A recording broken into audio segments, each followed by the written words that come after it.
My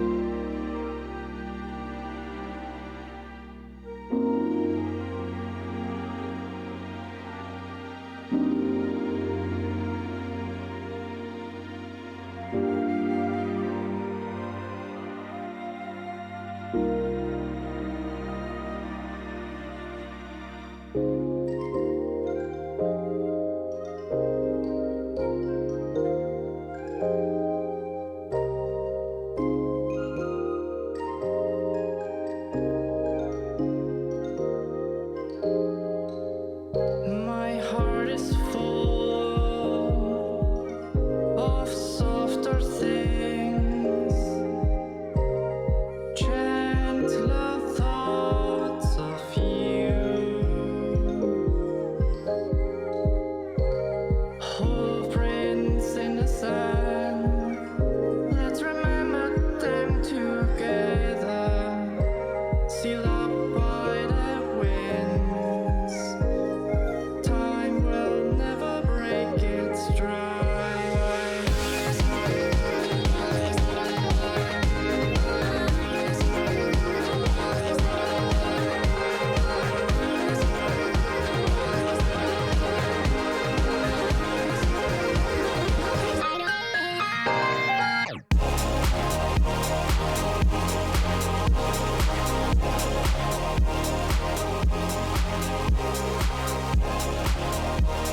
Hello!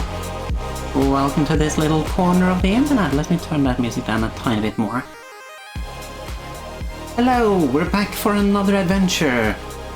But also, remember how I've been like advertising my PDFs and itch.io things and sales over the course of the entire campaign?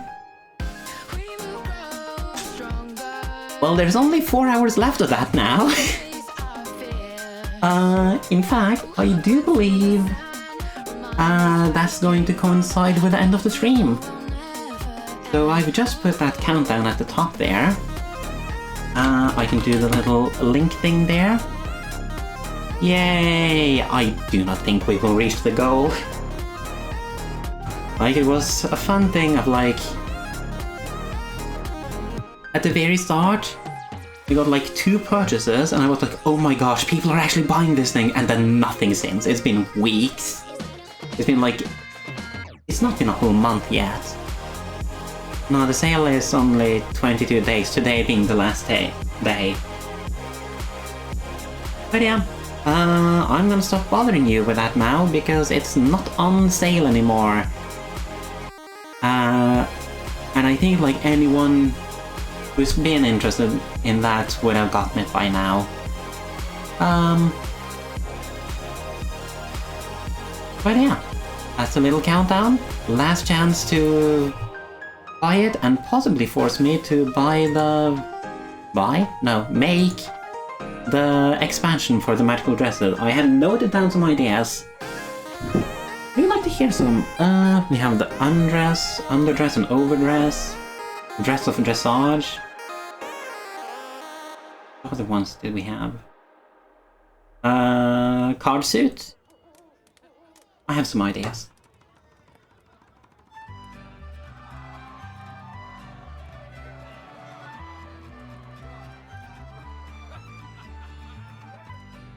But yeah, to be honest, I doubt anything is gonna happen on that front. I just feel like, hey, if I made something, I should just try to like make it clear that I have made something, so that people can like be aware and make the choice themselves. And if that choice is not to do anything about that information, so be it.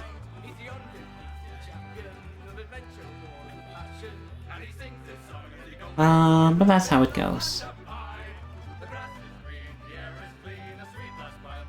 Can we join in with the others? Let me see, where's the Discord? Perhaps folders that I can actually find things. Yes, PNG.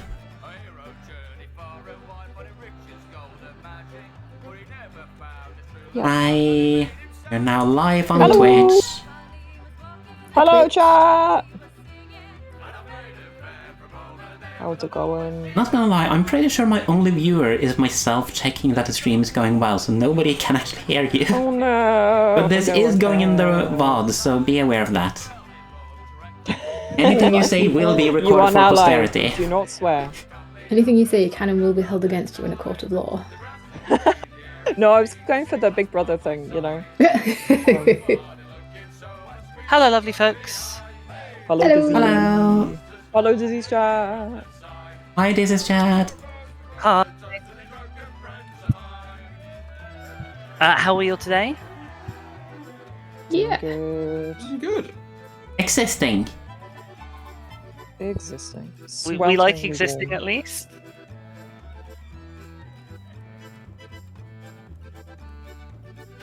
Sorry, I undeafened a little late because I've been trying to sort out a thing with somebody in my chat I'm no. on various shared ban list things. Oh. And I'm not expecting them to be banned, but they are on a shared ban list with someone, which is an interesting thing to work out. Have you considered maybe they deserve to be banned? I have What did they do? Well, no one seems to know. No. But yeah, welcome in everyone. Apologies to that particular chat member if it's an unjust thing. I don't currently seem to be able to reverse it. Go over to Shasko's chat. Yeah, go over to Yeah. Shasko's. Yeah, I've only banned like a bunch of Um, people who keeps advertising the same website, which I think are bots. Mm. Mhm. Oh, I get so many bots. I hate them. Yeah. It's just constantly playing whack-a-mole with them. Tis always a shame. Yes, we have some Dungeons and Dragons today. Can anyone remember what we did 2 weeks ago? Oh, No. Does anyone have notes? let me go back You 2 pages came in my home notebook. and got yelled at. We did. Well, more importantly, we ran away very bravely from the Great White Bird. We ran away from a bird. It was kind of maybe following us, but maybe not. Maybe not. It was continuing to watch us from a distance, I think, which was very spooky. And then we had to camp out for a second night in the wilds. We also had some hearts to heart. Connie and Hetty had a chat about Connie's difficulties. Delphi and Wisteria had a chat about why Delphi is here when she shouldn't be. She was not supposed to be in the new world. But neither of them are here today, unfortunately, so we are sadly missing Wisteria and Delphi from today's session. And then Melnir and Morwen, who were just like awkwardly knowing that everyone else was having deep talks, decided to arm wrestle because it was awkward to be not doing anything, sitting quietly while everyone else was being emotive. Also, and then we- Melnia is not aware of the grounding that has been, or the yelling that has occurred to the group. Melnia was off chatting to the blacksmith at the time of the yelling. Yes. So we made it back to town and we were told that we are not allowed to go out again because it's too risky and bad for town morale or something. Yes, he'd So, had his. You think that's a mouthful. he just had his ear like chewed off by one of the residents? Yeah. You, We need to go was talk to very her, upset with them. see what her deal is.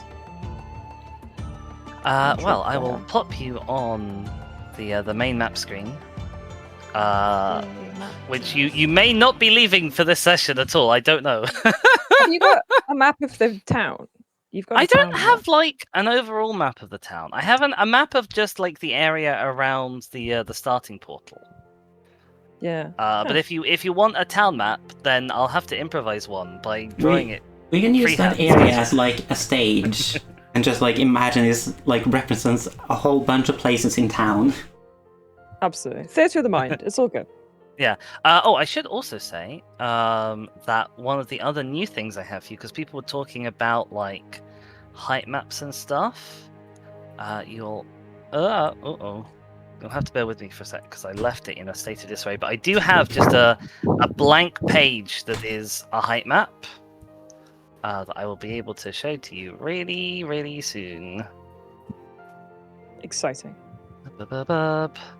So yeah, it's exactly the same island map, and hopefully it should be 1-to-1 matched like hex to hex, but it's just the height map.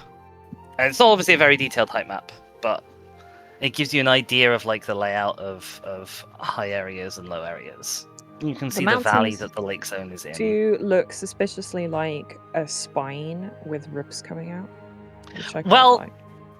Funnily enough, you will probably have been made aware at some point that Yes, that one they of the call it zones the to the north is spine. called the rib zone, and yeah, Oh, yeah, it's the called the mountain rib range zone. is the. Oh, Oh. nice. So That's hang fun. on, which bit's the rib zone? Somewhere up here to the north of the lake zone. Fucking ping. They There we can't go. see Yeah, your thing. There we go. this area is known as the rib zone. I don't And see the a Isn't that- central thing. mountain chain is known as the spine. Is that not where the waterfalls are? God damn it. Can we The not be waterfalls are super- coming down here. I realize this is the problem of Yeah. not having this We also need be them the both colored zone. Yeah, we need them both simultaneously. Can we like try to put a low opacity version of the colors over the top of the? It's a thing I will work on. The part of the Yes, problem is obviously the you colours can't do are- it at the click of your finger. but Yeah, the colors are strong, and the colored versions are the only bits that have like the waterways on them. This, So if you it's- weren't aware, there's a bunch of tokens in the bottom left. Yes, that's that on us? purpose. Okay. That's, Yeah, those yeah. are all your townsfolk and stuff. Those are all the named townsfolk characters. If you have, if you've been a nerd and you've fully read through the whole like introductory document, then every named character who is on that document, and Has a also token. the 3 named characters from Shasko's backstory who are here, they all have tokens. Yeah. I put these here thinking, oh well, we're doing a town session. I might need a space where we can just organize everyone together. I like that the donkey's there. I did also include the donkey and the woodworkers, woodchoppers from that one session. We're collecting NPCs. They go I in the tell you what I NPC haven't box. done. I need to future go and use. fetch the little marker to show you where you guys are on this map. I just realised it's No. Benguin who was in Chas's chat. How has Benguin been banned anywhere? What? Yeah, I was also surprised. What?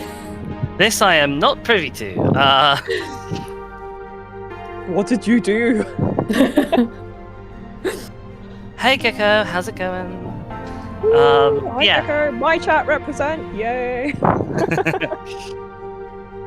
But yeah, so you're in town. I think where we left off, it was sort of late afternoon, early evening time. You'd just been dismissed rather abruptly from Malshaw's office, and you have the play of the town. You have the play of the town and the surrounding 2 hexes. Is what you're told. No more than 2 hexes away from refuge. Indeed. Are we going back over to the color version, or Yeah. are we staying on the grayscale? What do you like? What do you want? Colors? I think no the colors? color version has got the better reference for where we've been and stuff because we've been doodling on it. Yeah. Okey-doke. I'll That's I'll okay. also bring over all the townsfolk. It's useful to know the overall geography of the thing with just Mhm. like stuff, but I think character-wise, of course, we don't actually know that yet anyway. So The sketch map that you've given probably has a rough idea of like the layout of major features like mountains, yeah. because they are to some extent they are mappable from afar. Perhaps not Did they in absolute circumnavigate or accurate. anything? Like They with a boat? circumnavigated the island. Malshaw and his original crew that came through. Yeah. How many of them were there? I feel like this was in the briefing document, and I don't remember. The exact number almost certainly wasn't in the briefing document because I don't think I've ever set one. More than Fair 2. enough. More than 2, but none of them are alive other than Malshaw. Like they all died. None of that. One other person who came through early on is still alive, and that is Nemo the Gazer, who is this token down here. Nemo the Gazer. I'm sorry. That Nemo is the Gazer. a very name. cool name. I might need to commune with Nemo the Gazer. I don't know if Nemo was on that starting trip. That We'll say does not ring a we'll bell. That's say so interesting. no that no, we'll say yes they were. We'll say yes they were. Nemo was on that starting little voyage. Voyage And is then the I've right made a term for someone decision. called Nemo. How many leagues do they travel under the sea? Probably like a foot. Not very good at diving. Yeah, what's the plan? What do people want to do? Do you want to go Not to bed be first?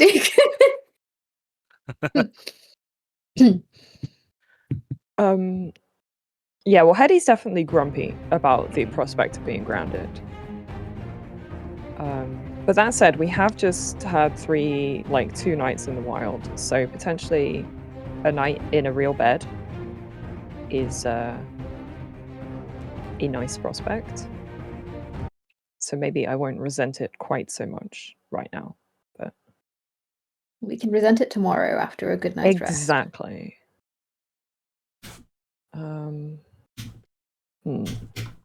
Yeah, so you say it's like late afternoon?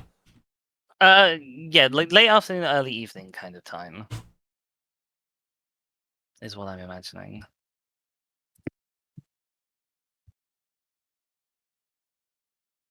Oh, Were you I about can to say set something, Rex? opacity to things on. Yeah. Big Yeah, See brain through it moment. now.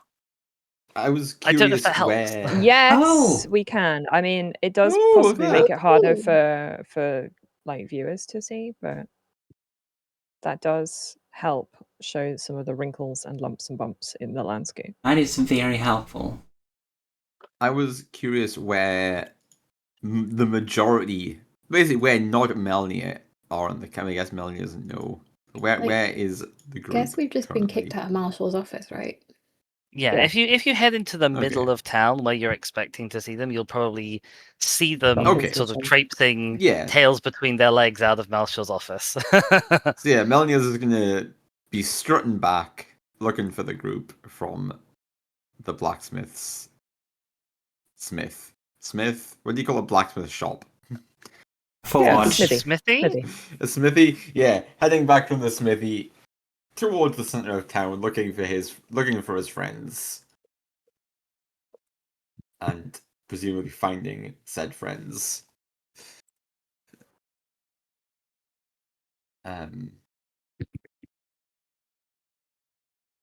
Great news, everyone. The blacksmith is going to take a look at the monster parts he brought back. He seems to think some sort of armor could be made, but I thought I would run it past all of you first before we make some final decision. If you've got any thoughts, Yeah. but he's definitely very excited about this. It's armor made of bone. I mean, yeah, sure. I'm not really an armor person. I'm a light leather kind of person, but I'm sure you guys who like to clank around a bit can appreciate some more clanky armor. Back around. You're not wrong. After the the run-ins we've had with things, but What's the word on the street? What does Malshaw have to say about everything? We're grounded. We're not allowed out, or not allowed more than 3 miles or so from town. Oh. He thinks it's bad for morale if we go off and get ourselves killed. And I thought therefore we'd won't let us do anything that might get us killed. proven which pretty is- well that we don't just get killed. That's the Alright. thing.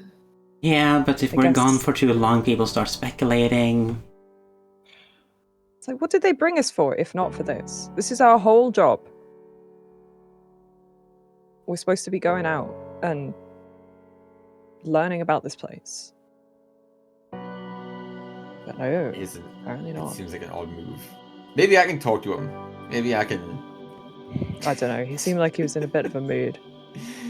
Okay. The, To Melnir being sent rolling out of the office door. There was a woman in there though.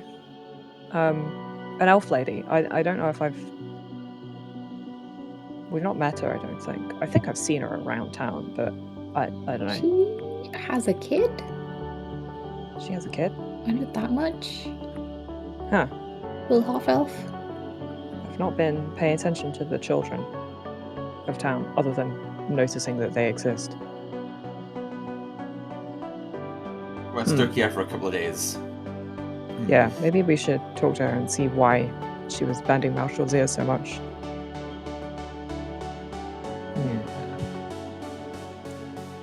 You want to go have a look around for her? Have an ask around? Yeah. Okay. I will not require you to have a check for this. People know who she is. People have seen her going to speak to Malshaw. People will be aware that she was wanting to speak to Malshaw anyway. They will very easily be able to let you know that her name is Garadrian. She's Garadrian Goldenbow. She is the mother of 2 children. She doesn't have a sort of a particular trade in refuge. She just works the land like most of the people here. And they can direct you to her place of residence, which is fairly on the outskirts. Like it's not out in the fields per se, but it is on the edge of town.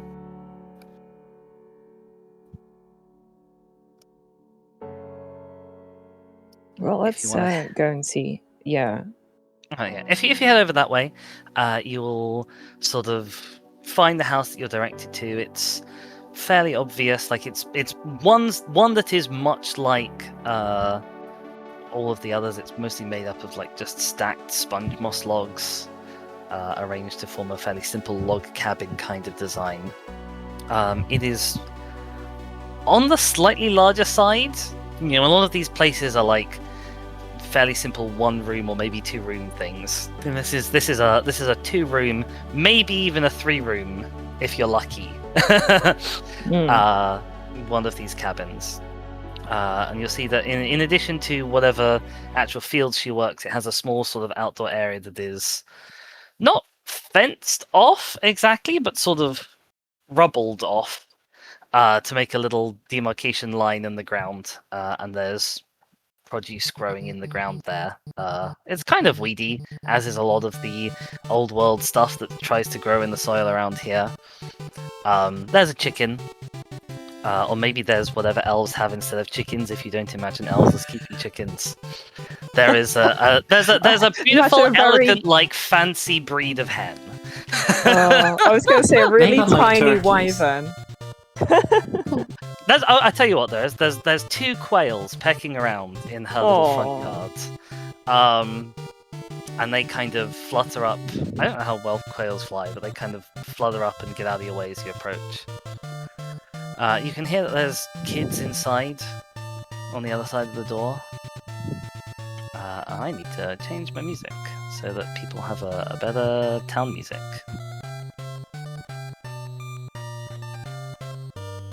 You gonna knock? Yeah, I was suddenly imagining the various cuckoo chasing mini games from Legend of Zelda games. You can go chase the quails instead if you prefer. I do not need to do that. If only we had speak with animals, then they'd tell us all our secrets. But no, we'll knock on the door like civilized people.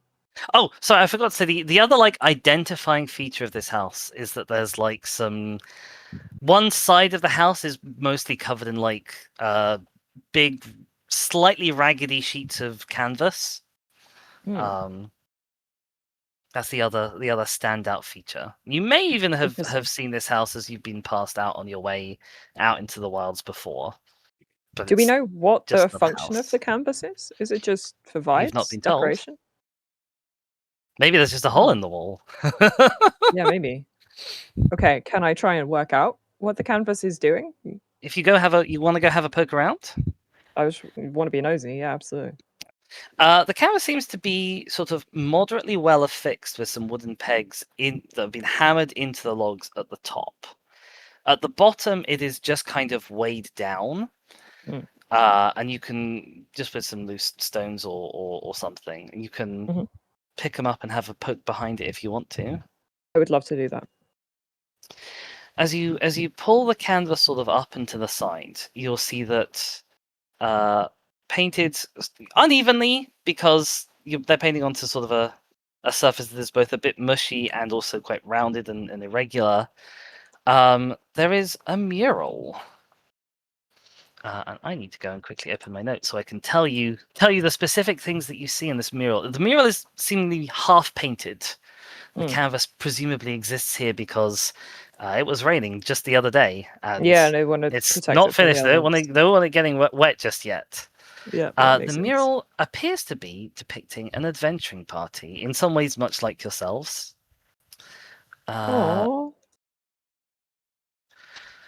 There are 1, 2, 3, 4, 5 people depicted. On the leftmost is a sort of a fairly short human who seems to be depicted carrying a lute. You might guess that they're a bard. Next to them stands the tallest member of the group, who is sort of depicted kind of a little bit forward of the others, perhaps as a leader, you're not sure, who seems to be a Goliath, heavily bedecked in armor, massive shield, sort of as tall as he is, and he's taller than anybody else here. Then there is what looks to be a human, some sort of a maid wearing obvious robes, and then an elf wielding a sword, probably a sword and a shield, maybe just wielding a sword, wielding a two-handed sword of some kind. There we go. And then on the far right-hand side, you see a hobgoblin is depicted, who seems to be decked out in, you assume, the skin of some animal that is native to this plane rather than your home plane, because you don't recognize the skin, and carrying a big old chopper, a big old axe. Interesting. And none of these None of match these with are anybody people that any of general? you have seen around town. Yeah. Apart from Shaskor, you recognize one face amongst these 5.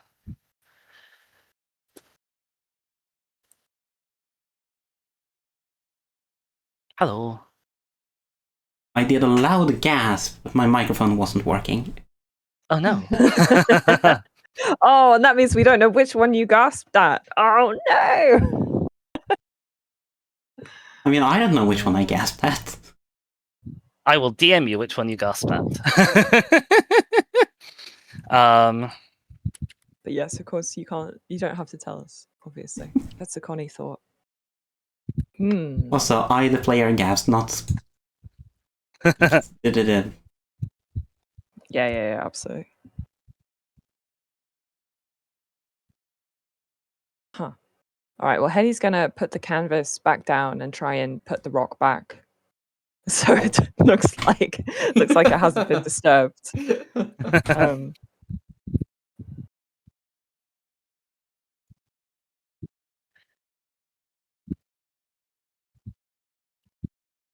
Well, I guess there's why she's a bit protective of us as an adventuring party, perhaps. Potentially. But you'd think she would understand that adventurers gotta adventure.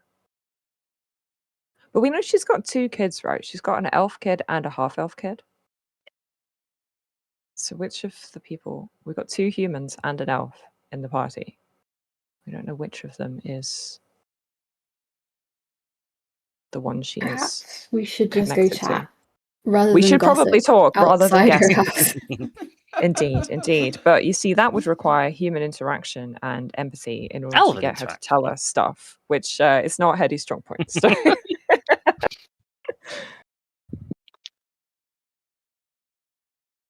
All right, let's go inside. Okay, you knock at the door.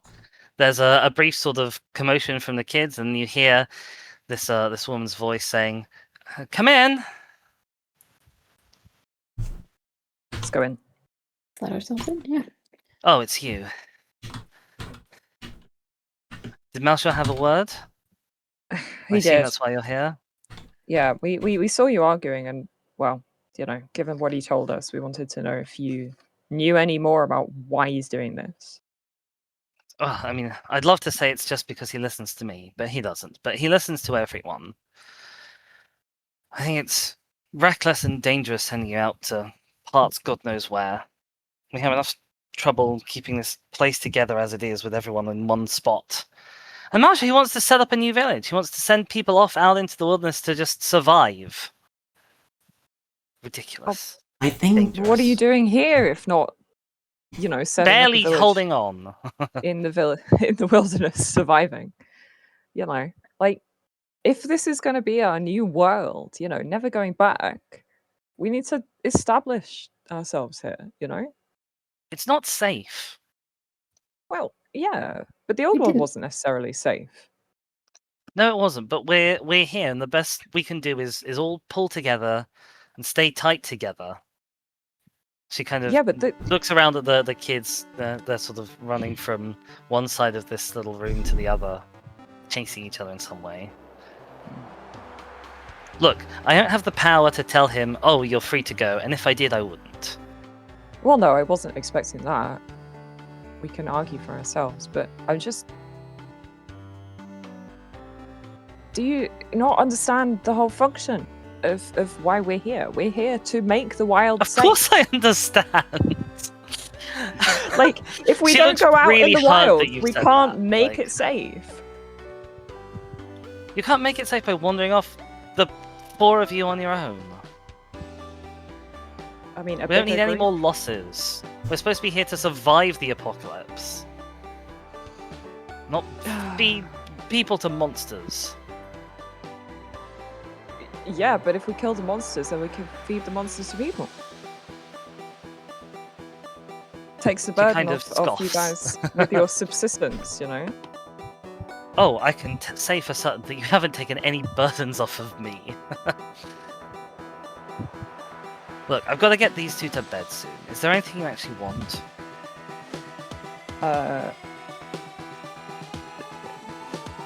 No, I guess we just wanted your insight into My what- insight is stay here with everyone.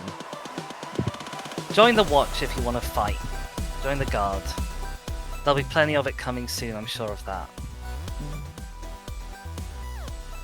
Good night. Oh? Oh, we've been chucked out. She's a bit I mean, of a she's selfish not brat, moving to isn't actively she? chuck you out, but she says good night in a way that is quite fine. There's dismissing, yeah. You can stand around awkwardly and argue the point if you want. There's four of pushes you and out one with of her her. broom. She can't stop you.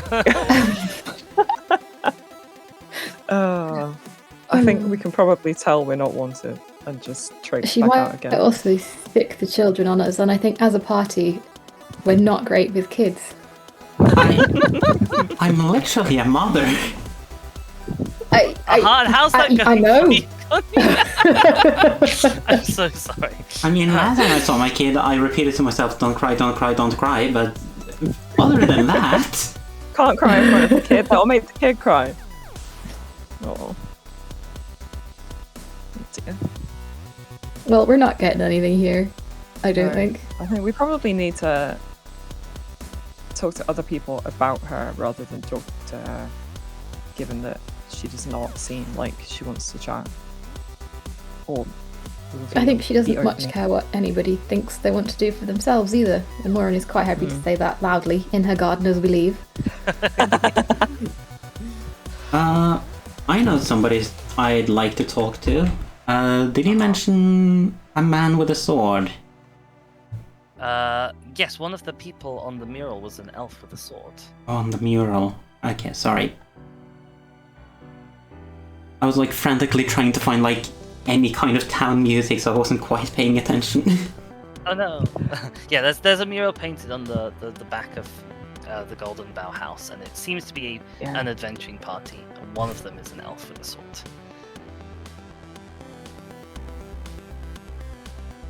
She's anyway, it's not finished, right? The mural. It's not finished, no. Is it still like being worked on? Like, is this her project? You Like- can Make me an intelligence investigation check. Or if you think you have a Okay. relevant artistic tool proficiency, I you do might be not, able to use that unfortunately. instead. I am a herbalist and not any other tool proficiencies. Hang on, just getting back up to speed. Like, is that Oh, not of one. Malshaw's party? Wants to You don't circumnavigate? recognize Malshore among the faces, no. I can't. Or Puppy Dorothy. Yes. Or Poppy Dorothy's mum, I think we were told, was Marshall's previous buddy Yeah. before Dorothy was born. Adorable. Yeah, I got a nat 1 on my investigation. I don't know shit about art. Total? 1. I have. Oh, the total is to 1. Yeah, investigation. no, you really don't know. Like, it's clearly not finished, but you have no idea beyond that. Let's say that some of the characters are missing from like the waist down. Yeah. Or like they've been outlined and not filled in, or that kind Yeah. of thing. There's Makes sense. recognizable facial features there, but other than you can tell race. I'm and imagining, approximate class. Yeah, I'm picturing Solus in Dragon Age Inquisition gradually filling his tower with murals that depict your progression through the game as you progress through the game. I love the room. It's such a good room. Anyway, I am. This is Melnia speaking to the party. I'm a bit confused what she thinks we're here for. I don't think If she cares what we're here for. She doesn't want us going out I- and about. I think I she don't only know. cares about her own thoughts. I am gonna roll an insight check Uh-huh. of what we might think that she might think, if that's, That's a okay. good plan. Give me a roll, yeah. That is a whopping 8, I'm afraid. It's a whopping 8. Um, You don't. I mean, you don't get the impression that she doesn't know why you're here. Like she's. It's fairly obvious that you're adventurers. You go out into the wilderness. Like, there's no way she's not aware of that. You're not super certain why she specifically wants you to stay around indoors. She was obviously getting quite emotional quite quickly when you spoke to her. He did seem to think, for whatever reason, for what it's worth, that I was going to be fighting here. Perhaps Well, even I mean, Buffy? I think that's Inevitably, if we don't go out and fight the monsters will eventually Yeah. come here and be I like, think that's just there's monsters out there. They're probably gonna come here at some point, aren't they? Kind of a. yeah, and that we're more useful protecting the villagers directly rather than going out. That's what the town guard's for. There is a town guard, isn't there? There is like. There is Yeah, a there's town a- guard. there's Yeah, a what she yeah, told us that's- to that's- just militia. Yeah. join the like, guard. They're not That's what they're particularly here trained, for. I don't think. But yeah, Yeah, well, maybe we should be training them up. we just make their lives so hellish with training that they start begging Malshore to send us back out. Let's go. Oh my Morwen god, yeah. you know, as the nepo baby of a warlord clan of vampires, Morwen can do this. Yeah. Morwen knows how to make training hellish. This we could do. We could do. Tomorrow, though. Tonight, Yes. I'm sick of people. And I would like food. You've only been back in town 4 hours. You're sick of people. Oh, yeah. This is why Hetty spends 96% of her time out in the wild. She's not a people person. Am I hearing bed then? Yeah. I vote bed you'll- anyway. Let's go and stress eat ourselves to Yeah. sleep. Aw. You'll head into town. I'm sure you pick up some food from the sort of the communal food area that's sort of nearish to where you sleep. And then you'll head to bed. Are people doing anything during the night? I know Connie has her little project that she works on. Yeah. Whittling away at it. Well, but I'm not sure how late we're quite at, but Melnia might have a tinker with the monster bit that he brought back that he kept, but Mhm. just a bit of a tinker and a investigate more than anything else. Mm. Uh-huh. But Um, other than that, I don't know how you feel about this, Disney, just from a mechanical point of view, but because I don't have like proficiency in cartography or anything like that, but I think that Hetty is working on some kind of like sketch map of where we've been and what we've seen and stuff like that. Yeah, You know, no, she's got a little that's field good. log kind of thing Mhm. that she's, you know, got to make notes and review. Norman, you up to anything at night? No. Probably Okay, some well, you drills before bed, but that's it. you will wake up with the full benefits of a long rest. Congratulations. You're finally This rested is- again, Connie. This is kind of your first full day. Oh yeah, that's true. Anybody who has lingering like levels of exhaustion or anything, they go. This is kind of your first full day just in town. Assuming you're going to stay in town, you don't have to. But you know, before it's been like wake up early, go out on the mission. Wake up early, go out on the mission. Nobody comes and knocks for you this morning. You'll No. wake up naturally. We're not wanted. See how it is. We're not wanted, but they won't let us go either. Yep. Yeah. We got to find something we can do with ourselves. You know? Like, yeah, go and see what I might go and watch like we met the actual like militia captain guy, didn't we? Yes. Not Malshore, but the other dude. Captain I've Salt, forgotten they his call name. him. Salt, that's his name. Sausager, yes. We'd see if I can either find him or sort of just like see what the guard does of a morning. Mhm. Like go and shadow them on patrol or something.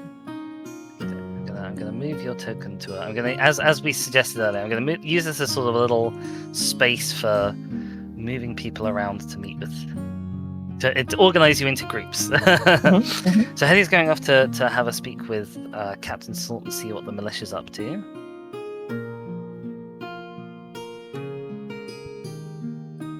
Anyone else?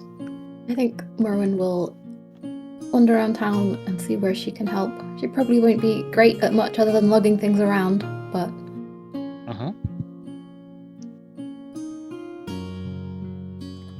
get to know Melnir? people, have a chat. I'm gonna go back and see the smith and inform him of the armor plans. Who's getting the armor? That's something we didn't discuss before we all wandered off in the morning. I don't know who the set of armor is being made for, but I mean, how's your armor? Would it be better than what you've currently got, or I not? think it was one higher, I believe. We said it was A splint mail? Yeah. Yeah, Splint is a type of heavy armor. Not for me. I think you offered it to Wisteria, but I feel like Kirsten was not that thrilled by the prospect. You can also explore other things that he might be able to make with it if you Well, have. we'll go over thoughts or chat. We'll go suggestions. over discussion. We've got time Mhm. to discuss these things now that we're not being sent off again. So yeah, I'm just gonna go speak to the smithy. Okie doke. And Connie? I think Connie is actually concerned about refuge burning through the natural resources here faster than they can replenish, and curious about the life cycle of the supposed trees here. She's The gonna, trees slash, you believe, possibly baby animals. she's gonna like walk around like as far as she can, like outside refuge, and just like look to see if she can see any like younger trees, like if she can like sort of like find plants and like map out a kind of life cycle and maybe like get a grasp of like how quickly they grow, what their life cycle is like. Okay, you're wandering outside of refuge. Yeah, but within the border we were Within given. the border. Okay. I will put you on the map next to refuge then. There we go. So we know roughly where you are. Okie dokie. I guess we'll start from the top with Captain Salt. Head, if you find him in the morning, he is probably he's assembled whatever you assume the next shift, the next rota of people taking watch are going to be. He's not particularly drilling. He's kind of walking them through the day's instructions. He's clearly being quite sort of uptight and proper about it. You can see that the actual watch members, they've been through this plenty of times before. Nothing in particular is different. And then you'll see that he mentions, keep an eye on the skies. We've had reports of a great, dangerous bird monster about. Something new. I don't like it. I don't want it coming anywhere near here. You see one overhead, you ring that bell, you understood? And suddenly they're a little bit more alert, because this is new. Yeah. So once he dismisses them, so they go off on their, so I'll go over to him and said, "What's the plan if the bird does show up?" Don't know that I've got one. We could do with some sharpened stakes maybe to put on the roofs of places. Stop it landing. Pigeon spikes. We don't have the wood. Pigeon spikes. Pigeon spikes. Oh my god. You know, action in the air terrifies me. That's the one thing we've been lucky about with this place so far, is there's nothing big in the skies. Yeah. Well, Hetty's gonna approximately describe how this thing has the power to levitate boulders and drop them, and that seems to be its main method of hunting. So, it doesn't have to land necessarily to do that. It can just drop rocks on you from the sky, which I feel like the town is not best prepared for. No, that's worse than dragonfire. At least they have to come in close. Yeah. I mean, I guess the risk with fire, of course, is that it spreads from building to building even after the dragon's gone, potentially. But whereas the bird has to stick around to keep chucking rocks. And, Hetty pats her trusty bow, well-placed Do you have any arrow idea to of the maybe limits of drive it this off. thing? How high can it fly? I mean, we saw How it way long high. can it fly? No Does it have idea. to come down? It had to sort of pause to sort of gather its energy before it could pick up more boulders. So we definitely saw it take a moment to do that. And I don't know if there's a limit to how many boulders it can hold at once, or how far it can lift them, or anything like that. But I mean, I guess the good news is there's not much in the way of boulders around here. that's the other thing. It's mud clearly and- able to pick up boulders and then transport them quite a long way from their source, because we found the body of presumably a hapless adventurer, one of our predecessors. I meant to ask Malshaw about that, whether there was a tentative ID on who that could have been, but we didn't get the boulder off him to find out, so I don't know. I think he said he a did- name. Yeah, he gave Did he you give us the name? Yeah, He did give us the name. Oh, okay. it was not the name of anybody you've met or recognized. Well, obviously, I think they, if they were already a skeleton, they're probably dead before we got here. But yeah, okay. That's interesting. I don't think I wrote that in my notes. Oh, lick gasp. Anyway, yeah, that he was crushed by a rock that Stonjo was interested in as being, economically useful. But the point was that it was from at least 4 miles from where it was dropped on that lad, so he can clearly He swears quite loudly in boulders some from quite obscure little away. sub-dialect. Yeah. So, not ideal. We're within 4 miles of the mountains, and there's you're within 4 miles of the mountains. There's no Probably. shortage of rocks there. Yeah. I don't know what to tell you. I would love Is to it say malevolent? Does it know people? Do we? I'm not We the disturbed praying it. sort, but do we need to pray that it doesn't come here? I mean, it would be better if it didn't come here, yes. I don't know. It seemed to speak, or at least it made a sound that sounded like a word. And I'll say the Elvish word that it said run to us in Elvish. I don't know how clearly it knows doesn't that word. recognise it. He doesn't speak Elvish. Yeah, it doesn't speak Elvish. Yeah, but yeah, I'm gonna tell it that it's a word, Sounds but like I don't. monster noises to me. No. Well, sure. But more my thought is, how did it pick that up? Did it learn it from our previous adventurers? Is it just a noise that happens to sound like Elvish? Or did you lose an elf in the mountains? We lost an elf. We sent them to the waterfall zone. The last party. They never came back. God, if it stalked them and learned from them, that's nothing like anything we've met here so far. Malshaw told tales of terrible monsters that would follow you in the night and track you for days. But we've never seen any of them near here. We may be lucky that it lives in the higher ground and doesn't come down. But maybe it does at certain times of the year. We don't know. We've not been on this world long enough for you to know the seasonal cycles. We've been here a few seasons, some of us. We've never had trouble from the mountains before. I mean, maybe we disturbed it. Learn to trust more of the strength of arms than the strength of luck. So yeah, I mean, retreat to the caves or something. We need to find some position that's more defensible than this open town on a lakeshore. But we can't go out looking if we're grounded like this. Marshall's not using us for our intended function. Well, I think at this point, the best use you can have is working out how to defend this town against that thing. You got magic amongst you? Not that will stop a boulder being dropped on your head. Scrolls? Scrolls? Yeah, magic on demand. Yeah. Scrolls are not as useful as you'd think. You need to know the spell already.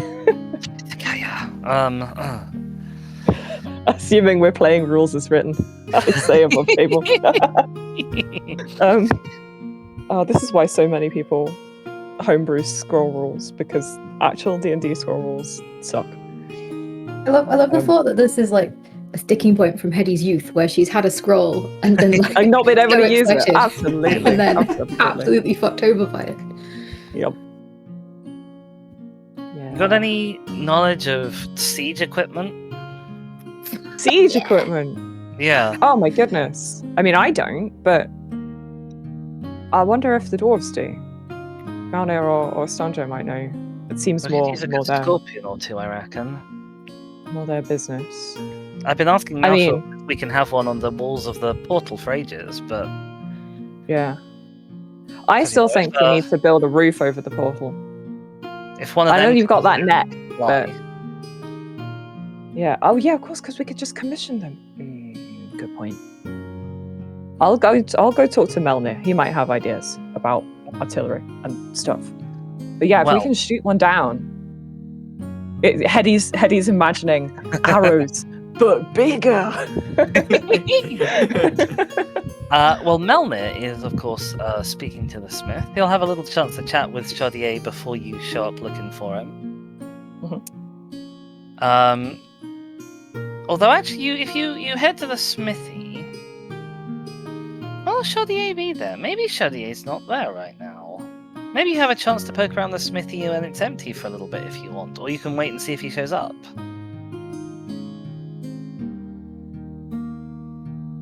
Is it me? Sorry. Yes, sorry. Yes. Yeah, I could. I'll have a as a well-respected smith myself. I know not to. I'll have a glance around, but I'm not going to go poking around at someone else's projects too much. But I'll have a look around the smithy. We'll have an investigate. You have a look around.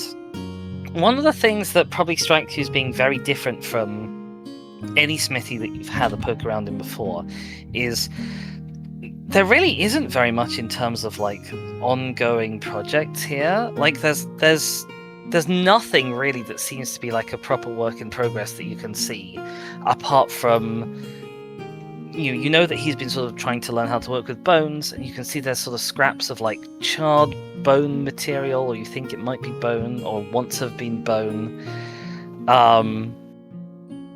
There's plenty of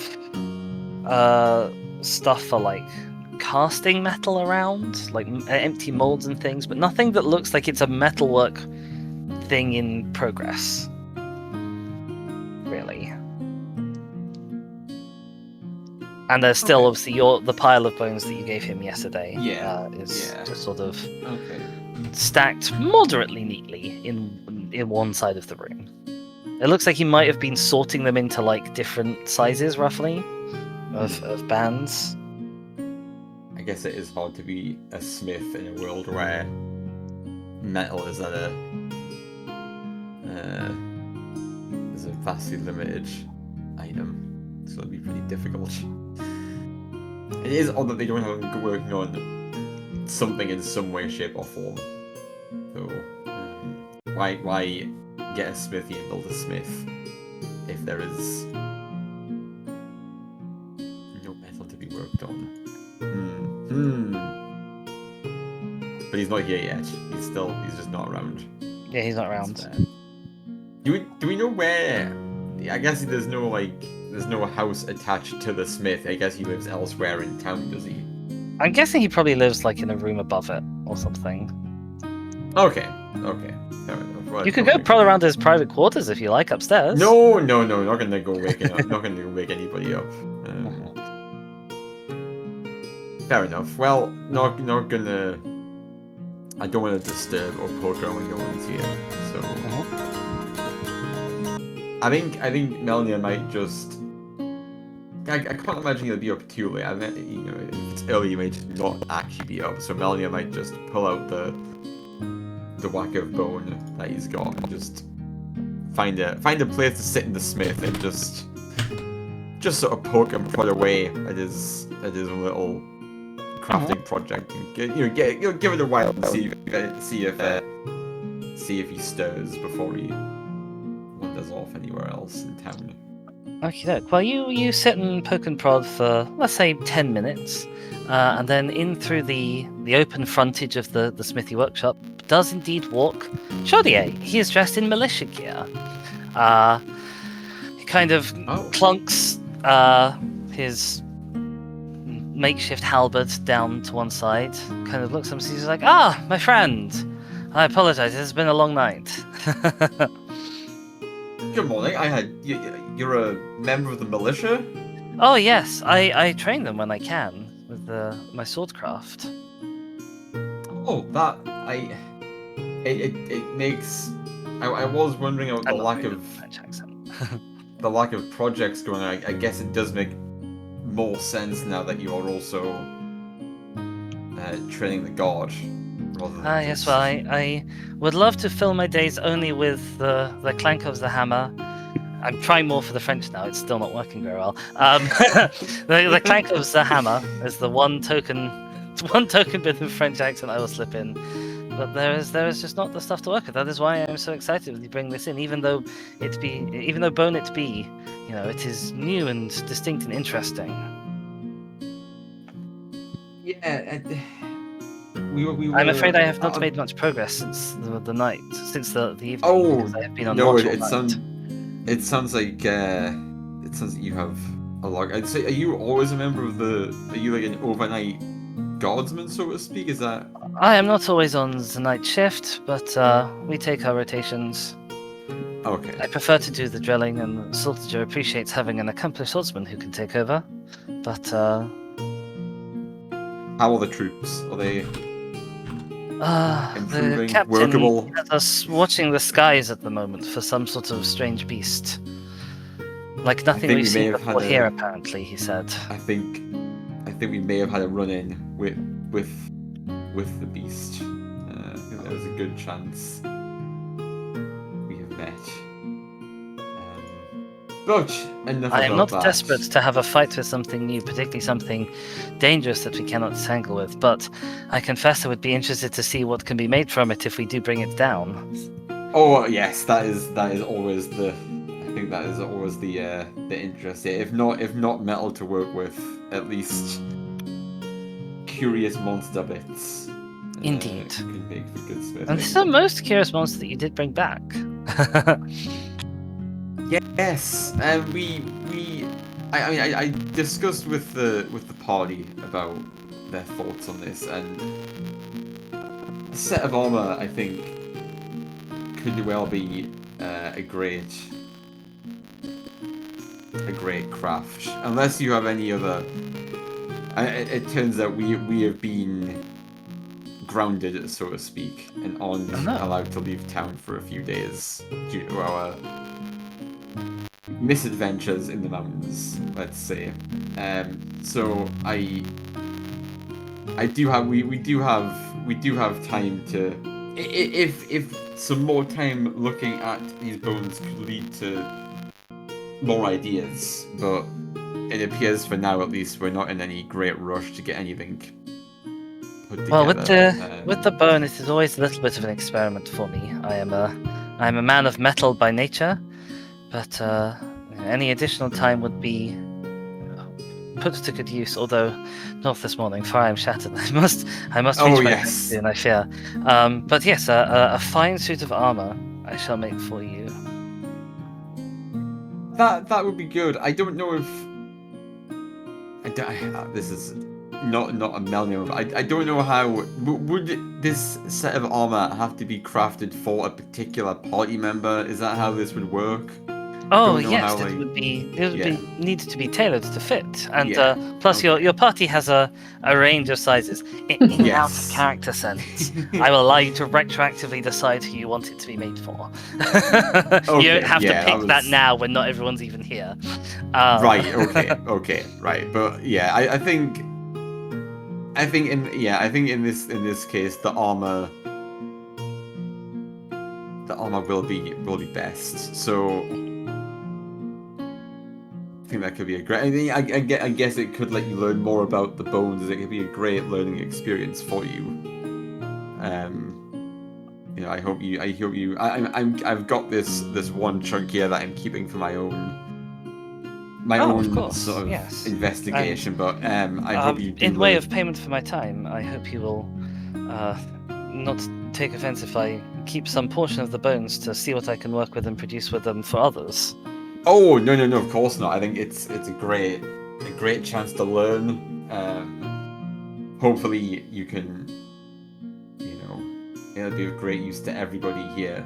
I hope. Then it will be mutually beneficial. Mutually beneficial indeed. Well, I don't want to keep you too long. Again, I had no idea you'd been. I was half expecting to see you just popping in for the morning, but as you've been out all night, I don't want to keep you for too much longer. Thank you. Just wanted to really, explain our thoughts on the armor. I will leave you to go and rest up for the rest of the day. Doke. He thanks you. You can wander off. Let's go to Heck. You said you're just kind of wandering around town looking for people you can help? Yeah, we'll sort of have a chat with people, ask if anybody needs help, try and get a feeling for the mood around us being back and potentially back for good, because if we're not out adventuring, we're just another set of mouths to feed, and yeah, it's a bit of a confusing decision. Cool. Can you make me a charisma investigation check, I guess? I'm not horrendous at one of these things.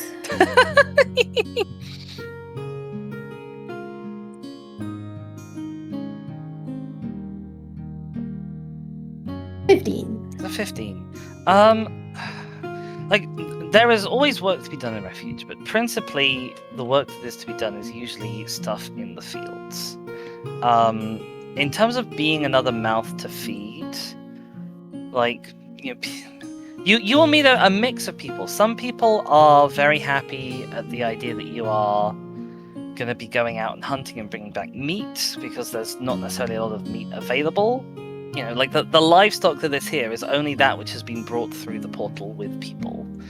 the family cow, the elf and her 2 quails. And let me tell you, quails do not produce very much egg per year. Sometimes buy them for Finn, and they're really expensive and really small. Yeah, like in terms of things that you can do as manual labor, like hunting is the thing that is best suited for you. You will also find people who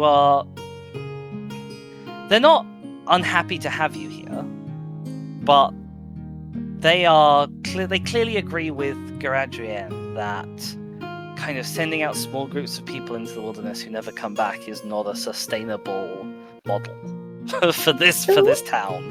Is there any sense of kind of the command structure? Because it seemed when we got here as though Malshor was sort of calling the shots. But if Malshor can be backed into a corner as to not sending us out when that was specifically what we were here for, is it a bit more democratic than it initially seemed? Less. People sort of saying it's less that it's democratic and more that just Malshor is a good leader. Most people here have a fairly strong respect for Malshor, and they think that he listens to them at least when it matters. The reason why he's being grounded is because there are a lot of people who share this view that sending you all out to just kind of go die in the mouths of monsters isn't helpful. And although Garadriel has been the forefront of this thing, and people will sort of say, well, it's very understandable given what happened. There's other people who agree with her, and they are pleased. They appreciate that Malshor has kind of listened to their concern. So, are these concerns something that sprang up, as far as Maureen can tell, from us taking a while to come back, or were these simmering from even before we came? Was the dissent bringing us here for this, or was everybody fine with that till we took a bit too long to come back? It's pretty much that you took too long to come back, and people thought you died. People you just come through the portal, fresh new faces. You'd immediately been sent out into the wilderness and been eaten. I see. Like that, they were not thrilled by that. Right. Okay. Yeah, I mean, Maureen would rather not spend a day in the fields. She doesn't know what she's doing up or down over fields. If she can potter around chatting and helping with menial things, she'll happily do that. But if there is none of that to do, I guess she will get her hands dirty. I mean, with the 15, you'll probably find some tussling. There's stuff what needs carried.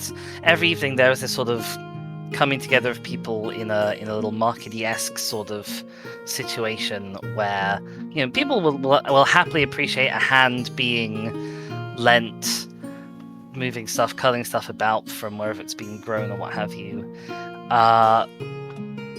There's sort of set up because without having been able to bring back a whole bunch of trees, somewhere around town, you've been told, you haven't seen her around, but somewhere around town flitting about is Finamona, who is sort of setting up for basically the next shipment of materials from the old world to come through the portal. There's not loads of preparation that needs to be done for that, but people are anticipating that there's going to be a little bit of work to do in the next few days. Grand. I will make myself busy helping people here and there and try and track down Finamona. If I can, at some point today. Well, we will cut to Connie. Connie, you've gone out kind of beyond the borders of refuge and even beyond the field slightly, although I assume you're not straying too far, as you said. Yeah. Can you make me an intelligence nature check, please? Intelligence nature? Yes. You were wanting to sort of figure out the cycles and the growth and stuff that's going on, right? Yeah. The native I'd also plants and regrowth rates. ask any of the lumberers if I come across them. Mm-hmm. What they've seen of the... If they notice any changes in the plants through the season. In terms of what you can just directly observe outside, there's nothing that seems obviously like a sapling or a young version of a plant for the sponge moss trees that grow around this place. You don't necessarily know what one of those exactly would look like. You haven't seen one yet, but there don't seem to be any or many nearby. The area around Refuge is particularly thick with this kind of these sort of blobby bushes. They crowd out most of the ground space in the area, whereas when you get further away from the lake zone, they are thinned out by being fed on, and maybe also in the areas where the trees are growing that you've seen, they're thinned out presumably by light competition with the big sponge moss trees.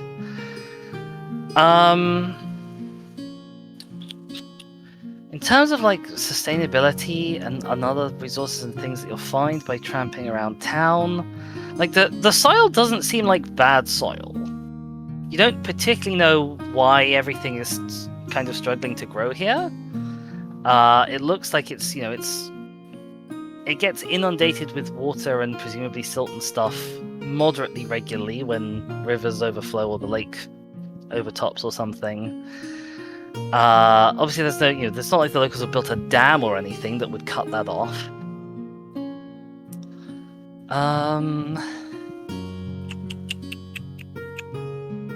So you probably don't know about like things like soil pH and all that stuff, because that's probably just not existing knowledge in the old world even. So I don't know if there's much more I can tell you. Is there anything specifically you are looking for besides that whole like tree sustainability thing? I mean, that was like my primary focus. It's just like that we're like entering an ecosystem that we know nothing about, and we're taking from it, and we don't know if we can rely on being able to take again from that in the future if we're exhausting all the resources. And Connie doesn't have much time. It's definitely obvious that the area around Refuge is distinctly different from the rest of the lake zone. Like it's so obviously changed to somebody who is used to sort of seeing, like, you've seen nature, you've seen civilization, you've seen the bits of nature that are around civilization. This is very clearly changed by the presence of Refuge here. Like nowhere else that you've seen has this proliferation of bushes where it is just all bushes everywhere. If you imagine in the real world, it's like if you imagine just like seeing a sea of bramble or something, just as almost as far as the eye can see, with no trees at all in amongst them. Like these bushes have become the dominant eco thing here, where they're not otherwise. It's not necessarily a monoculture, because there are definitely sort of different sub-varieties amongst these sort of blobby bushes. They're not very distinct to you as somebody who isn't intimately familiar with all of the different types, but yeah, the landscape is definitely changed, and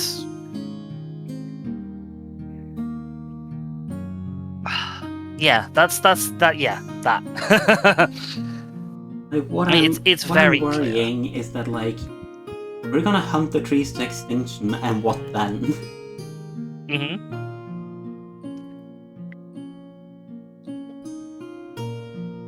You said you'd speak to woodcutters. There aren't going to be any other people who are like wandering out beyond the borders, but if you head back into town, you'll be able to find some woodcutters to speak to. Yeah.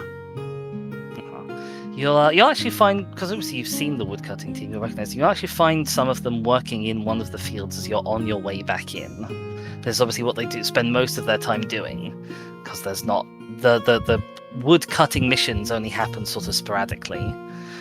They'll be able to kind of confirm, some of them have been there for a couple of years. Like, yeah, they have to go further afield to find good amounts of trees now than they did before. I mean, and it is more and more dangerous to go do that.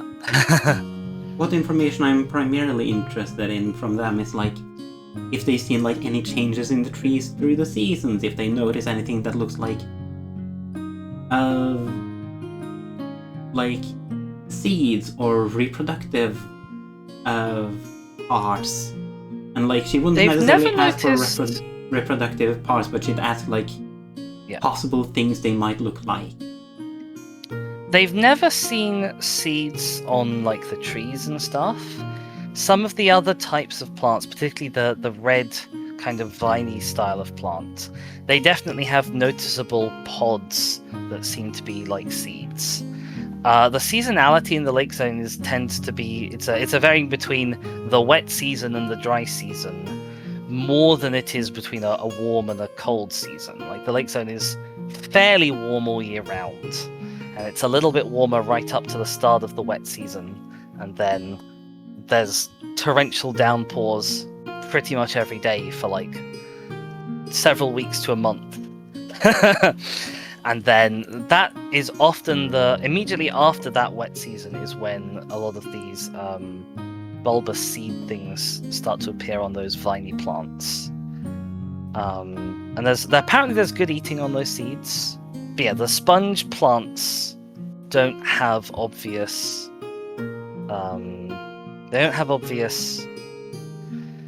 seeds, and the only flowers they've ever seen are on the type of plant that they call the white flower molds, which kind of grow. They do seem to be sort of roughly analogous to old world funguses. Like they kind of grow in musty old places and on decaying stuff, and they are white rather than green.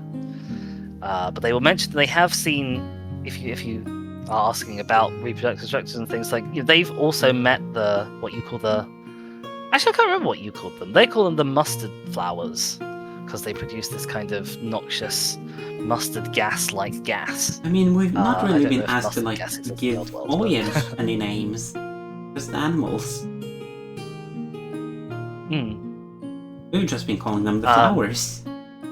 Fair enough, yeah. So they've met the flowers before, they kind of know to stay away from them, but there are other white flower molds that have flowers that aren't evil and don't release noxious gases.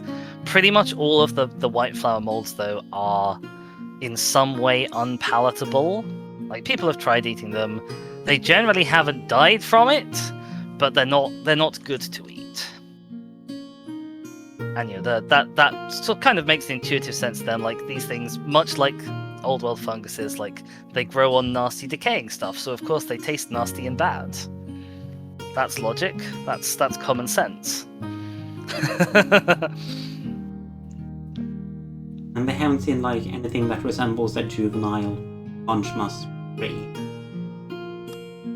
They kind of think that the sponge moss trees probably start out looking like the bushes and then they get woody as they get bigger.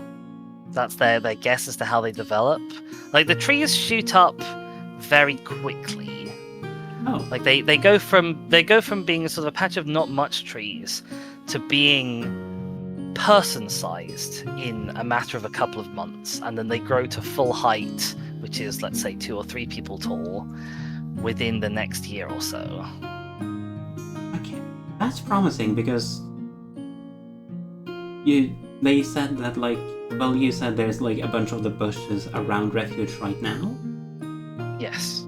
It's thick with them. It's really awkward to walk anywhere near Refuge because of how thick they are.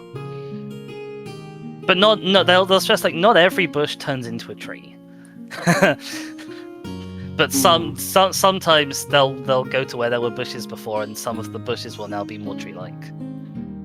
Okay. But also, of course, they don't go out of town very regularly because it's dangerous out there. So they only see snapshots of how this works.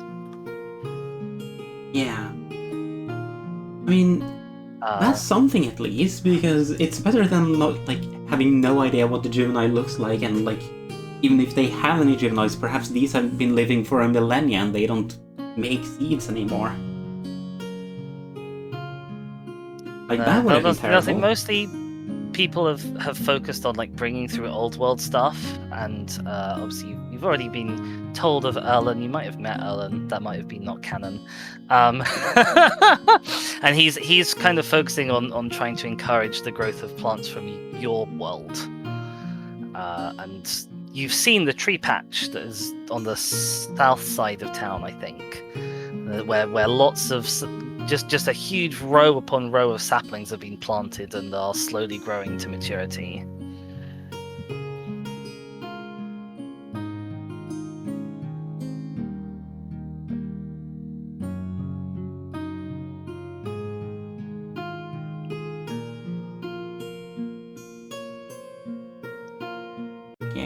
So that's all I got. Uh-huh. Alright, well, let's cut back to Hedy and Melnir. Hedy, you went looking for quote-unquote the dwarves. I assume you meant Melnir by that. I meant Melnir and or if I can find either or both of them. But yes, I'll start with Melnir. Well, Because we I knew can- where he was going towards we the smithy, can so I will head in Bring that direction. Stonjo in. Stonjo will be around. No, he's still And you looking know where for- Stonjo is. He sleeps in the same building as you, and he's still recovering from his wounds.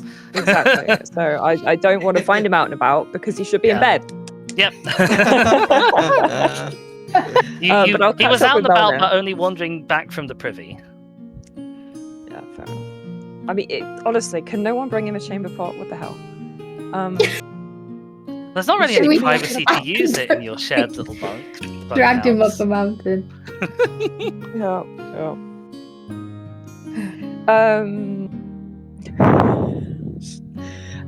Anyway, Malna, there you are. I don't know why I figured you would be the most useful person to talk to about this, but I don't know. We gnomes don't have them, but do you guys have siege weaponry, artillery, big I assume chunkin Yeah. ballistas and stuff?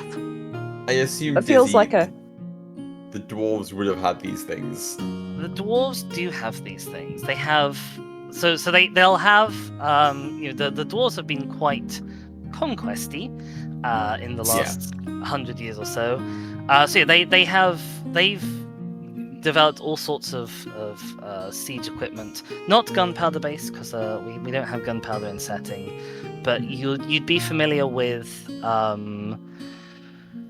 catapults and trebuchets. all sorts You of might be familiar with spring-loaded like stuff. the ballista, and Stonjo in particular, having travelled maybe slightly further afield, been on boats and stuff, he'll be familiar with the so-called Scorpion, basically a giant fuck-ass crossbow, which is one of the primary ship-to-ship weapons in this era of naval combat, but also one of the few weapons that can reliably tangle with beasties like dragons.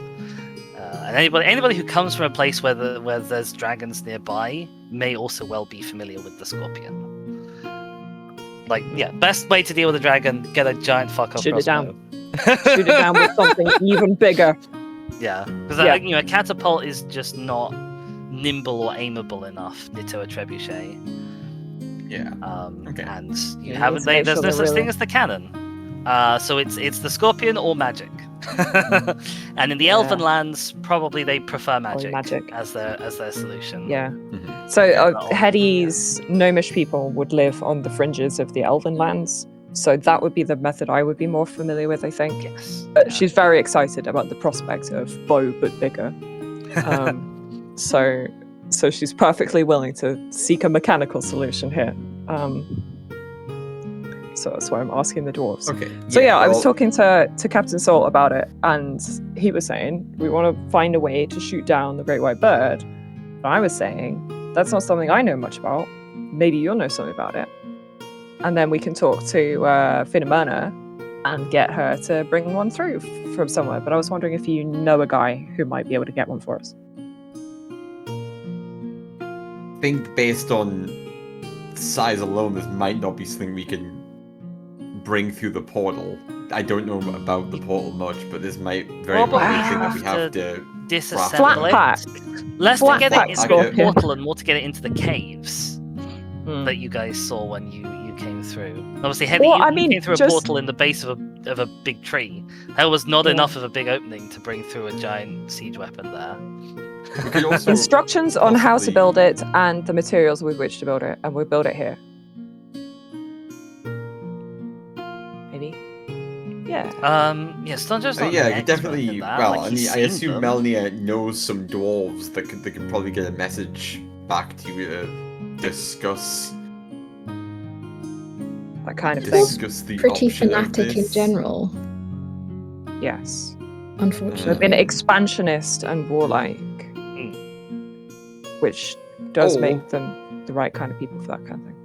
But I They might don't know how be- much Melnir could just work out how to put one together. You know. What don't know. what How hard could it be? proficiencies do you have? Oh well. Smith tools. I'm proficient in Smith tools. Mm-hmm. And alchemical supplies, which is not helpful, but Smith tools are there. I think The with making wisdom- of the bits, maybe not so much the making of the thing itself. Yeah, I'm just having a look at the list of different tools. I think probably like the principal thing for putting together, because there's not like specifically a Fletcher's tools set. So I think for bows and related things, it's going to be some combination, particularly for crossbows, where there is a mechanism involved. It's going to be some combination of like carpenter's tools and smith's tools Yeah. are yeah, the principal things that you need for this. Woodworking tools and tinker's tools, actually, but I don't know. Anyway, we don't Only have there any of was those. some kind so of it's all good. arborist in the party. You know about wood, I'm bend proficient wood? with woodworking. but are you proficient wood with? carver's tools are a little bit different to Oh, carpenter's yeah, tools. no, I don't have carpentries. Yeah. You're right. Yeah. it's- point. You can put I- a nice little swirl on it after we've built it.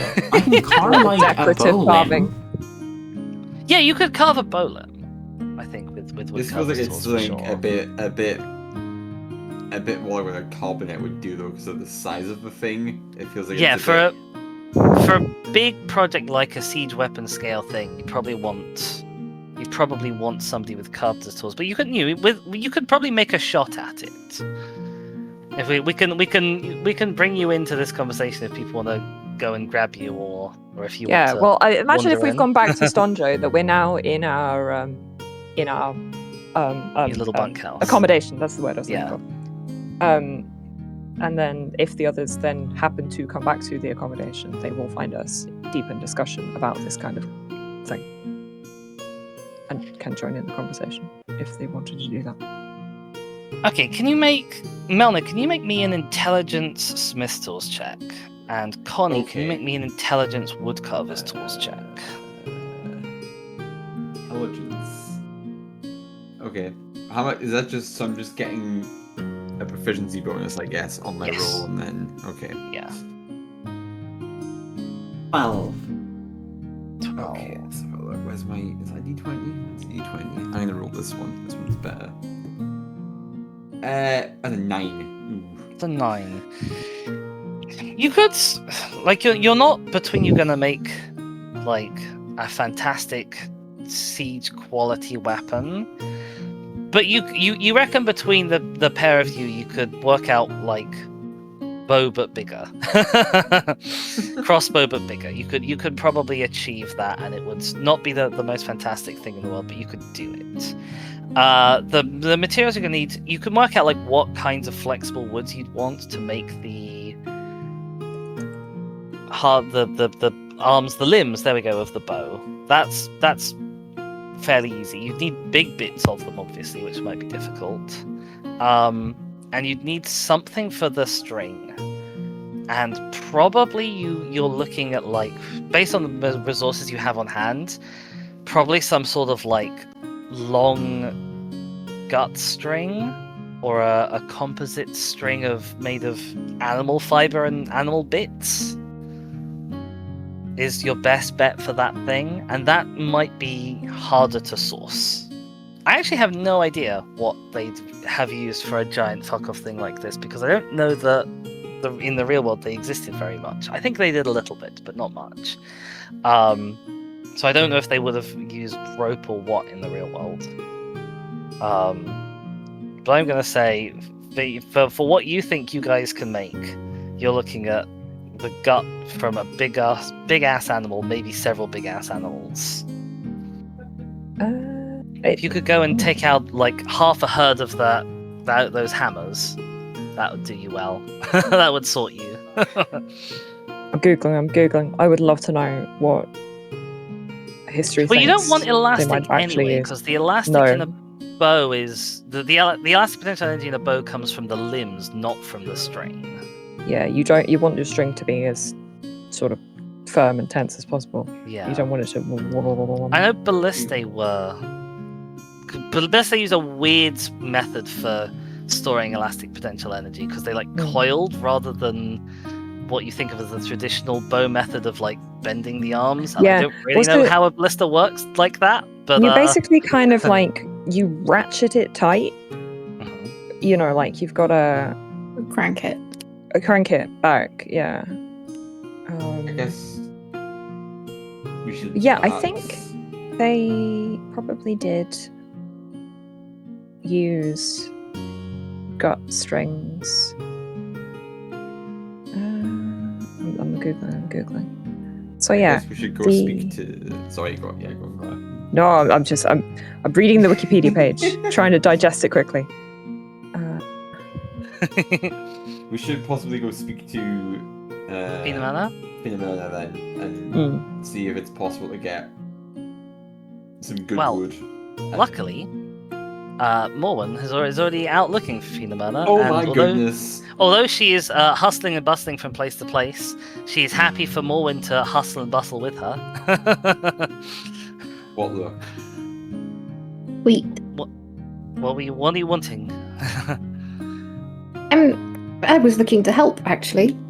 Oh. I understand that you are in the midst of organising your next shipments from the old world. Yes, her shipments maybe slightly more literally than normal. One of the teams along the chain above has come upon a shipwreck that they think they could effectively dismantle. Well, hopefully now they're in the process of dismantling. That's exciting. It's not amazing timber, but it's better than nothing. We could make a house out of a ship. We could make 2 houses out of a ship. It's better than what we've got here. That's for certain. Unless our bug has been very busy, but I doubt it. No, I was going to suggest that, as I'm sure you are aware, and perhaps Malshore is aware, I'm from the Grimlands and quite an influential family out in that way, and of a unique disposition that puts them most unlikely to have anything to do with the Second Son and their cohort. Yes, you are sort of our trial case, Yes. if you will, for your... I don't know what the technical term is. You'll have to forgive me. Clan? Yeah, we'll Lineage? go Family? with that. Any of the above works. But we are significantly well off, and presumably more than happy to contribute things that are required that are a little more difficult to get hold of. If you want me to give you the correct channels to get in touch, and a trinket. That would be fantastic and useful. A trinket would not be very helpful, sadly. We can't send anything back through the portal Oh, apart this from is true. messages. Yes, well, Morwen was more than happy to discuss this and give them the correct Okay. ways and things to say to show that they're from Morwen and yes. That will be that will be a very useful thing for her. She doesn't. Do you have a particular thing that you're thinking your family could offer, like specifically? Well, Morwen has no idea about the bird, quite frankly. It went over her head that this thing could be following us because Hetty kept being like, oh, it's just above the mountains. And she's managed to completely skip all of the bits where people are like, let's build a ballista. But just in general, she just wants to be helpful. And, anything that endears her clan to everybody here is great. In my head, they're quite an old family of warmongers, because one way or another, you've got to get your fix if you're a vampire, and better them than us. But if you're that old and well established, I imagine the Gremlins aren't great for crops and such. Not anymore. But Funny how that works. whatever you think they have access to, because it is probably more pressing to them than to most to endear themselves to a trip to somewhere that doesn't have a second sun encroaching. Okey-doke. I think that will definitely be a long-term helpful thing. Finamana will sort of say, this is very helpful information. this might improve our fortunes. At the very least, if they're warmongers, we might be able to get more weapons through. Well, if a pair of excited, shorter party members want to show up and start requesting ballista bits, now might be the time. Well, yeah, funny that. A whole bunch of people suddenly show up looking for Finamena. Hi. Hello. So we've got a Hello. plan, right? We were contemplating. I was just talking to Captain Solskjaer, and he was saying that if this big bird is indeed going to attack the town, Hetty making no effort to like modulate her voice to Soften keep that this a blow. secret. I was starting a panic in the townsfolk by accident. This is how Melchior will send us back out. They decide that we're a liability.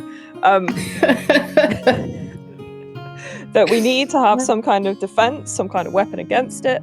And as great as my bow is, I don't think I'm going to be bringing it down with one arrow. But This is plan for the big crossbow. this is the plan for the big crossbow. So I hate to Wait, they were say making that that for the bird? he's right, but I think he might finally be right. yeah, We've been- Not me for this for ages. I promise him. I promise him. I'm not intentionally holding up or playing hard to get with the stuff. It is just that it requires high quality lumber. It requires specialist materials and things that we don't know how. Where are the siege builders? Siege weapon builders? Where are the weapon builders right now? They're I'm all in sure the Oh. Husky can send one She kind through. of gestures upwards because she doesn't want to say it out loud. I'm sure my clan has one of those they could send through. You know.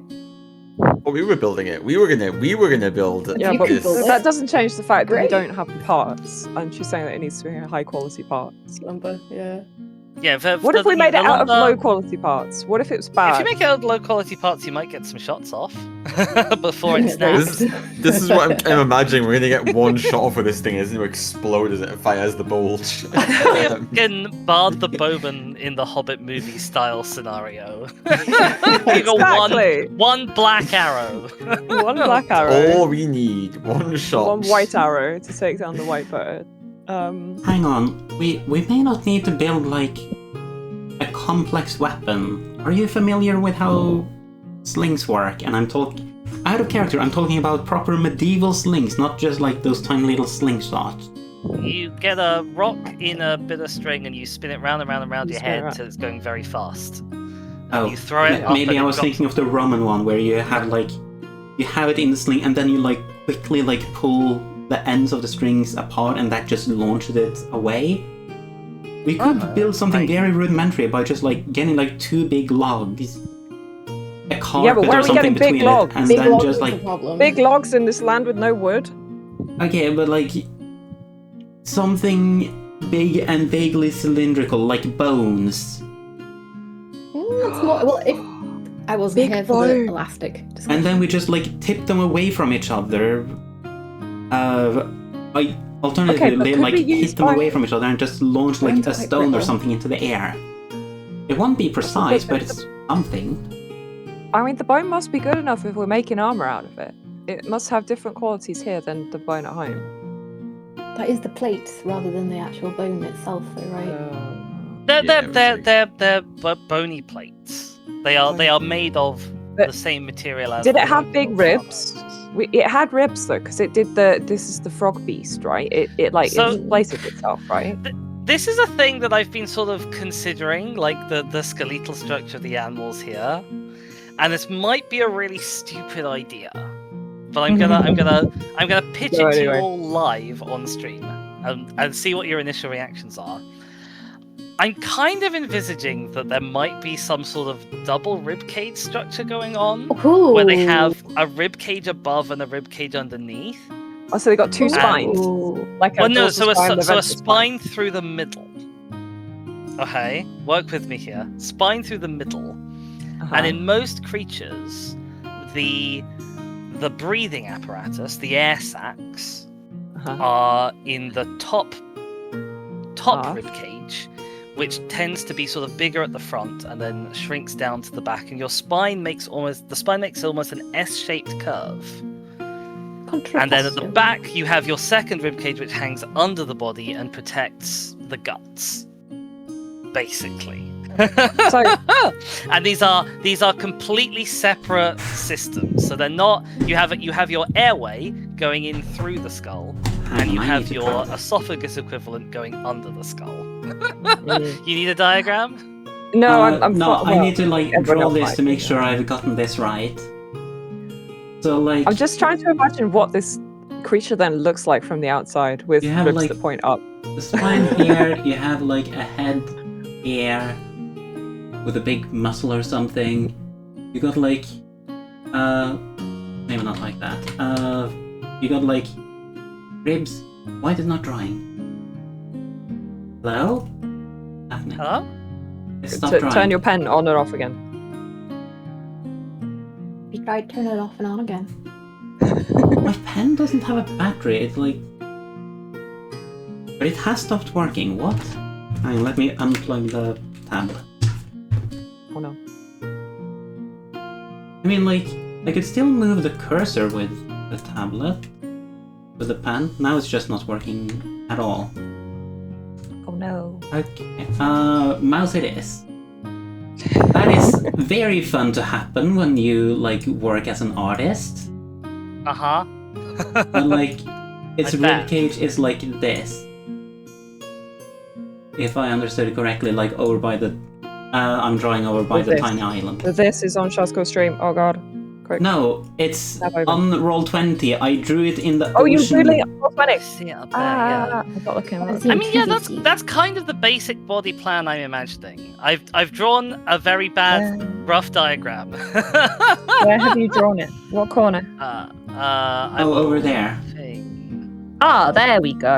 Okay, so like that. Oh, Oh, Okay. interesting. Okay. This Yeah, is the roughly kind yeah. of shape I'm imagining. So you have your Yeah. top system. I should have drawn the top bit in purple, maybe. Okay.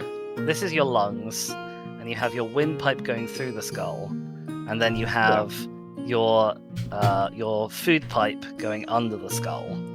Yeah. And so So with that in mind, the fact that the frog creatures were kind of trying to suck you in through their mouth is unusual, because normally the air bit and the food bit are Okay. totally different and separate. yeah, they should be trying to suck us in through their big noses. Yeah. There is absolutely, by the way, there is no good reason for this to be the case. Other It than looks you cool. It's want just to a make weird things idea different that I for came other up reasons. with. It is cool. It is cool. Yeah. I'm So they I'm have just trying ribs to that we can imagine what use. on earth, how the musculature of the lung ribs would work upside down like that. But Hmm That's one of the many things about this that I have not thought through. yeah. Because also, obviously also the like, lung ribs need to flex and contract to breathe, but the Yeah. gut ribs the gut don't. ribs. So I'm imagining the don't. armored bit of the The other frog thing, is kind of mostly like it's coming off of these bottom ribs because they don't have to flex as much. Maybe? yeah, that makes Question sense. mark? What I'm imagining and or pondering and being slightly concerned by the prospect of is that Uh-huh. what this looks like front on, right? hmm There's his head, and he's got a wasp waist that runs like the whole length of his body.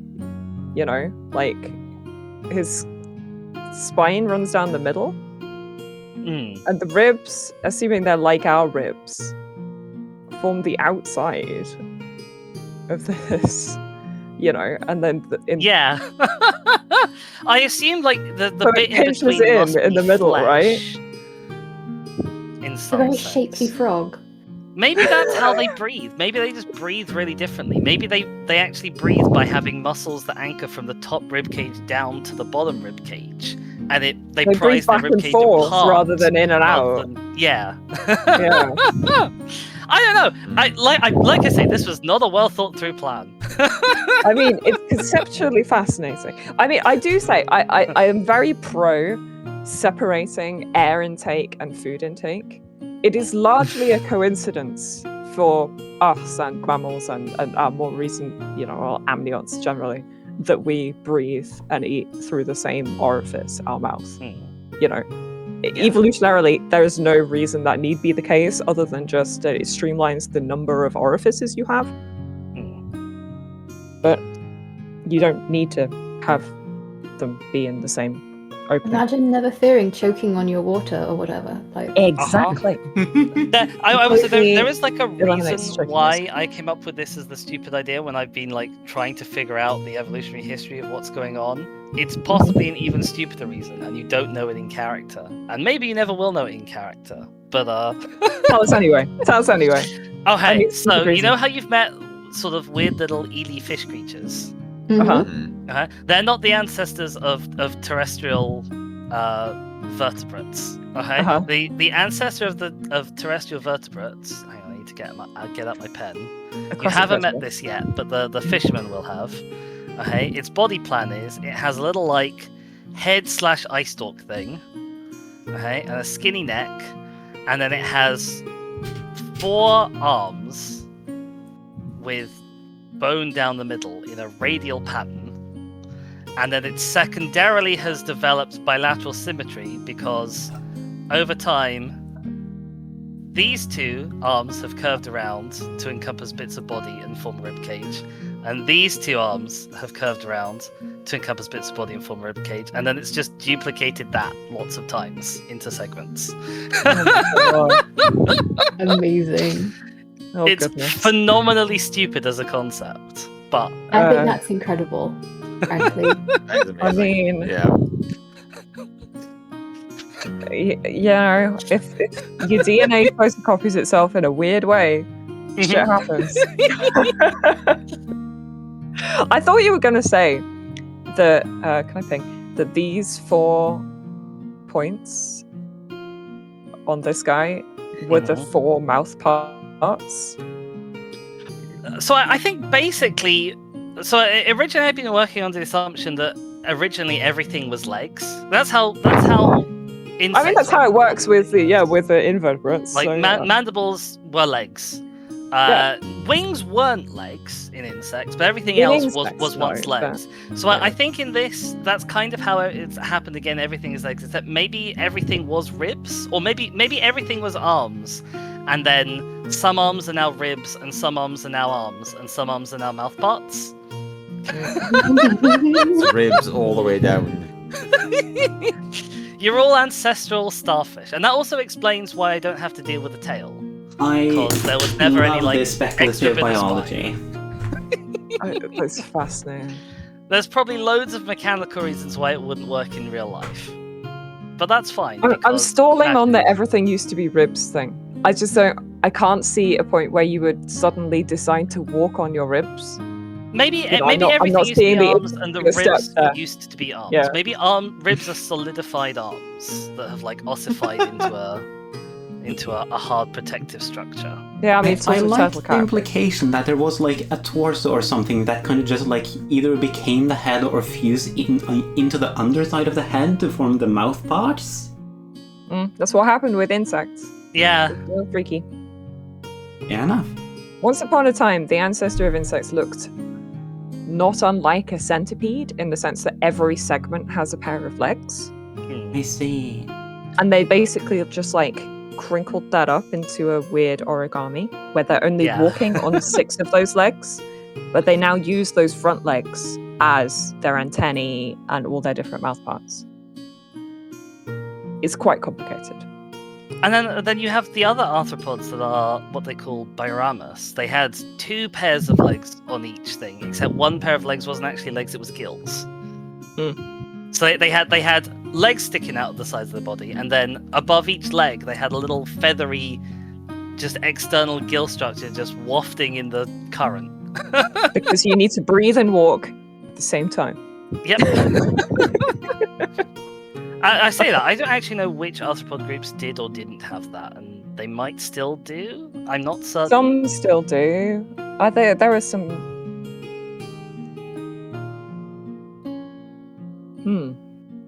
Arthropod gills are weird. Okay. Yeah. And It's also they weird have that they have them definitely- at all, considering that they're totally separate to our gills. Yeah, or our they've ancestral re-evolved them in different lineages as well. Hmm. Okay. So they're not Anyway, my suggestion was like, two big limb things. Could be like leg bones, rib bones, Yeah. wood trunks if we can get that. And then like hanging from them, we have like a little sling with like a rock in it or something, and we just like very quickly swing them apart so that the rope is pulled towards, Yeah, and that the payload launches. just like flies Yeah, away. Yeah. Hmm. So like we could like even like hang it's- like rocks or something on here that are like on a ledge, and then we just like push them off to like quickly pull it down. I don't know. I do I feel think- like that is a siege weapon that does exist, and I It can't would think. be traditional for D&D for me to actually give the rock dropping bird resistance to rock damage. I haven't. It would be very in keeping with how the system works. I mean, to Very, be very fair, true. D&D doesn't have a rock type damage. It uses like acid damage instead because of old Or Lore I mean, it's reasons. bludgeoning usually if you're hit or by a rock. bludgeoning. Yeah. Oh, arrow firing slingshot diagram. Very nice, very nice. Slingshot for shooting arrows. yeah. The proto crossbow. I do think Melnir would be way more invested in making an actual siege weapon, rather than a rudimentary sling sounding thing. Melnir is way more on board for a. He's thinking big. Yeah, absolutely. But like, Yeah, think going about big. this. These would be a lot easier to mass produce, and then we can just like cover the sky with rocks and crush ourselves. Yeah, I mean, the potential of making lots of something simple rather than one of something complicated. Also, maybe we should be using like It's- something else than rocks, because it might just grab those and throw them back at us. Yeah. Just like Well, that stop was the them thing about using mid-air. the scorpion, Telepathically grab because them that- out of the air. Yeah. Yeah, because the I mean- scorpion does shoot an arrow, you know, or a big We- javelin or whatever. We could throw bones at it. You'd struggle, I think, from the creatures you've seen to find individual bones that carry enough mass to do loads of damage. Like sharpened bones into some sort of arrow structure, I guess. But yeah, like a bone that just does damage through the kind of kinetic impact of something heavy hitting you. Even the creatures you've seen so far haven't had that much bone. Maybe if you found like a massive version of the frog. On the other hand, there is a ready supply of absolutely massive boulders, kind of down to the southwest that you've heard of in the erratic zone. We're not allowed to go there. You're not allowed to go. Oh, but there. I We're do want to hear grounded. more about it though. I mean, I think Well, we should. shall we I go think for a we little should. break? still though, I feel like we shouldn't use stones because we can use that. What if we like make like mud bricks or something? I mean, feel why as are we if a not giant- making I mud feel as bricks if- generally? I feel as if we're maybe overcomplicating what can just be a giant crossbow, effectively. I think Dizzy is right that it is break time though. Yeah. Just on that one last thing. The reason why they're not making mud bricks in any large quantity is because they don't have the firewood to burn to dry them. Yeah, I was thinking that. Oh, it's too humid here. I was thinking of Yeah, they don't suggesting dry on using their own. that for building, but like how are we gonna light the fires for it? Understandable. I hadn't thought about that. I was just, thinking of Mesopotamia or whatever, where you would just leave them out in the sun. I mean, maybe there's a Yeah. sun zone. Maybe up past the like waterfalls, there's a sun zone where we can bake the bricks and then we can just like put them on barges and have them flow down to the lake zone. Yeah. Oh, there's that'd be there's a nice. desert, right? Far off to the east, right? Or a dry area. Hang on, I'm just getting up my little overlay big which map. has all the zones labeled on it. Give me a tick. There's not like a designated desert zone. Over to the left, there's the volcanic islands. That's a volcanic island zone. And there's warmer and drier things to the southeast. Yeah.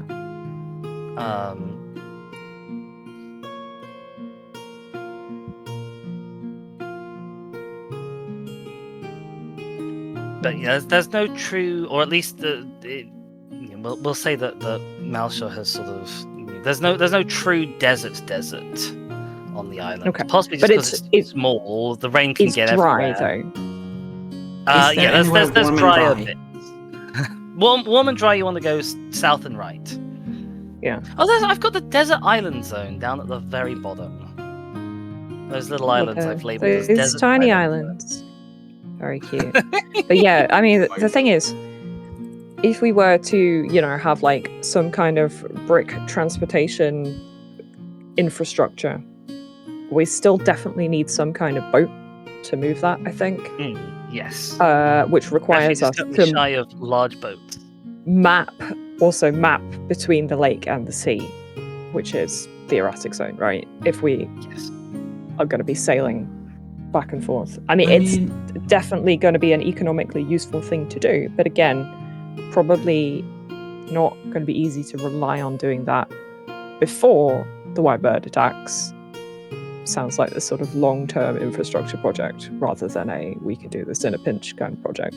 I mean, in theory, maybe we could go up that river and then like cross the land here. There's a and then mountain if we in the could get a way. boat, I don't think We we're get going over to be there. allowed to do any of this anytime No. soon. I don't think. But what you're allowed to do and what you do are different things. I We're don't breaking think out. we'd be diving into possibly terrifying zones. Yeah, we definitely Yeah, that need is to actually what that talk zone to is people. labeled as, the terrifying zone. Ah, you see, there we go. Yeah, we're coming with a terrifying zone.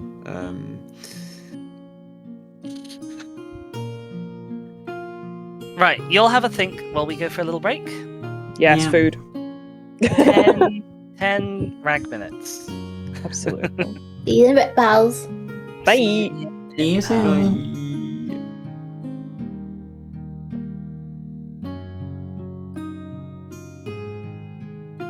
Not gonna lie, the reason I was quiet for a lot of that was because I was just like frantically looking for medieval music. Like some kind of like town music to play, because like I have a lot of music, I have a lot of royalty-free music, but I don't have a lot of royalty-free music that's suited for this specific thing. And like I'm just like frantically searching for like music, what is the license, like early on I managed to find this one, which was like, if you don't want to credit the artist, you're gonna need to buy a license, and I was like, well, I have an automatic thing that says like the name of the track and the artist, so I can just rely on that, so that's fine. In theory, maybe they'll come after me, I don't know. But like, if that's gonna be a problem, this whole VOD is like muted already, and there's nothing I can do about it. And ideally, I'd like to have some diversity, but I can't find it.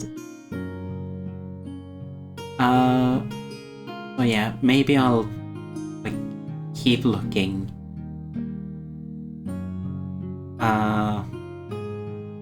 For something in the meantime. But for now, a break.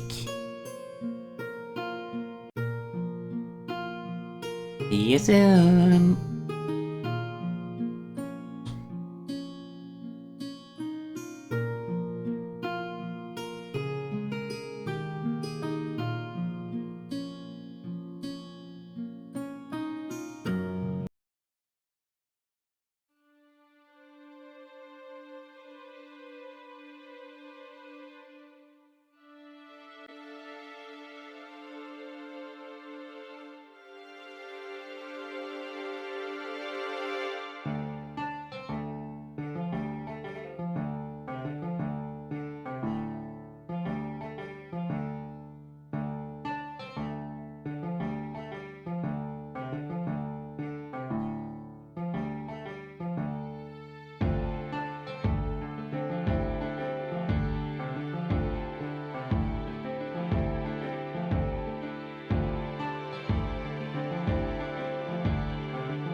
to drink and forget the past.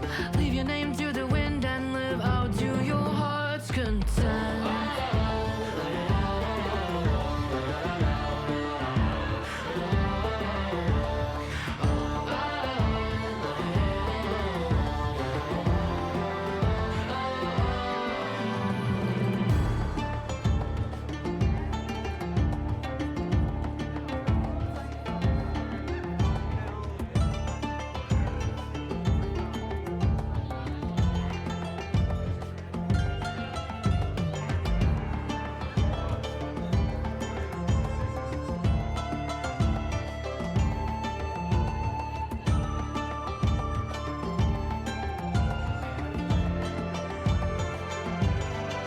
Just beyond the horizon is the place they seek, a place called Meridian. I can see by your face that you know this place, a kingdom of dreams where heroes are born. Just an old wives' tale to the ones who sleep, to the waking they know of its treachery. A city in the sky, oh to be so high, where I could be somehow great.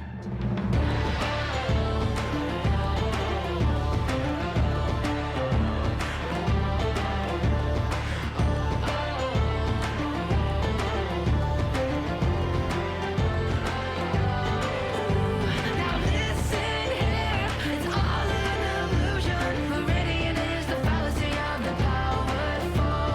The curse on this land, they say, is by design, created by the kingdom of silver and gold.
Welcome to the dream stage, where your banal thoughts become estranged. There's no better place to drink and forget the past.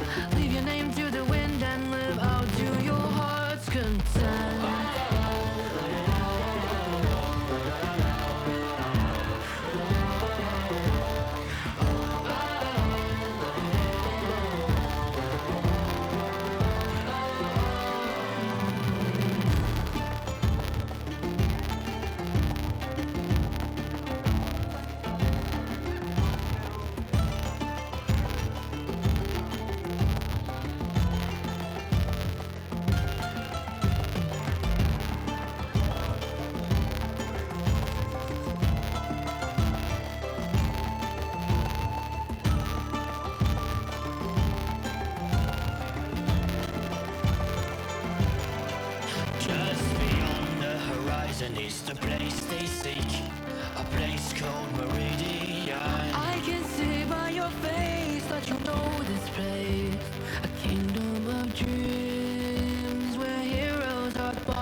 treachery. A city in the sky. I wanna be so high. I could be somebody great.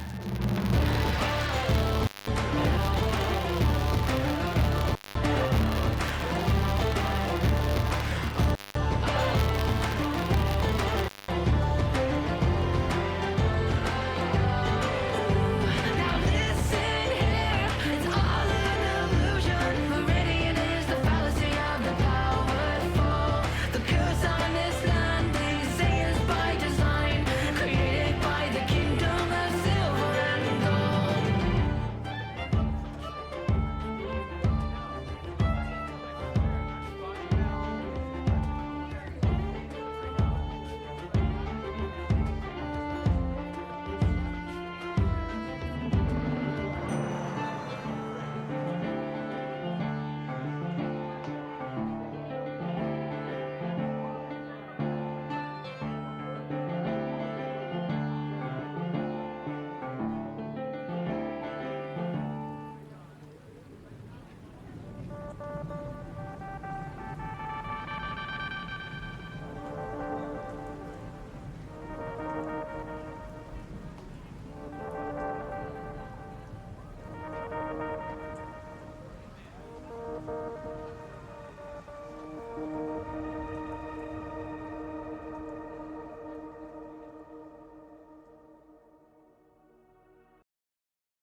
Oh, custard, yeah, for sure. But not milk. Hi. Hello. Oh, I don't know. I could certainly drink cream, just a glass of it. I think my mother probably could. I don't know that I could. My mum's got into a habit of putting cream in her coffee instead of milk Oh. recently. I was like, Sounds nice. If you it's like delicious. coffee. It is delicious. It's just potentially a gateway drug into Mm, drinking a lot more cream than you realized. yes. Yes. It's like when you make creme brulee and you're like, shit, this is literally just cream and sugar. But by God, does it taste good? But that's the thing. I guess if you go through the process of making it yourself, you can make the informed decision of how much you're going to enjoy it. Whereas when you buy it in a box, it's sort of more not so obvious how much it has in Yeah, it. If How you bad know it what is I for you mean. necessarily. I mean, all things in moderation as part of a balanced diet. That's what I tell I'm myself. really bad at the moderation and balance part here. That's the problem. Yeah.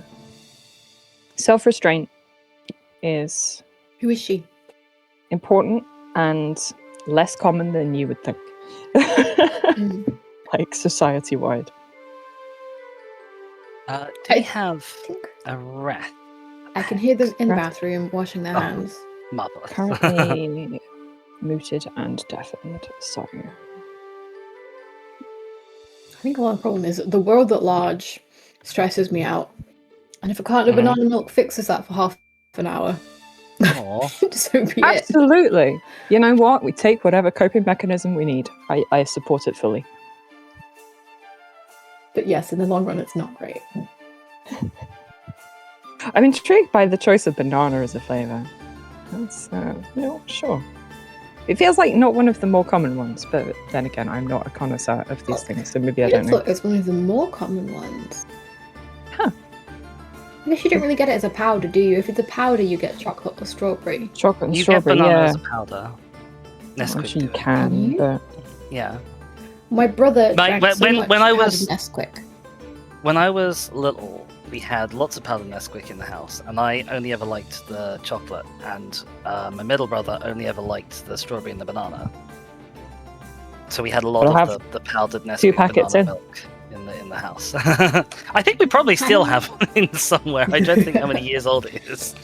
Very sorry. I never liked Hello.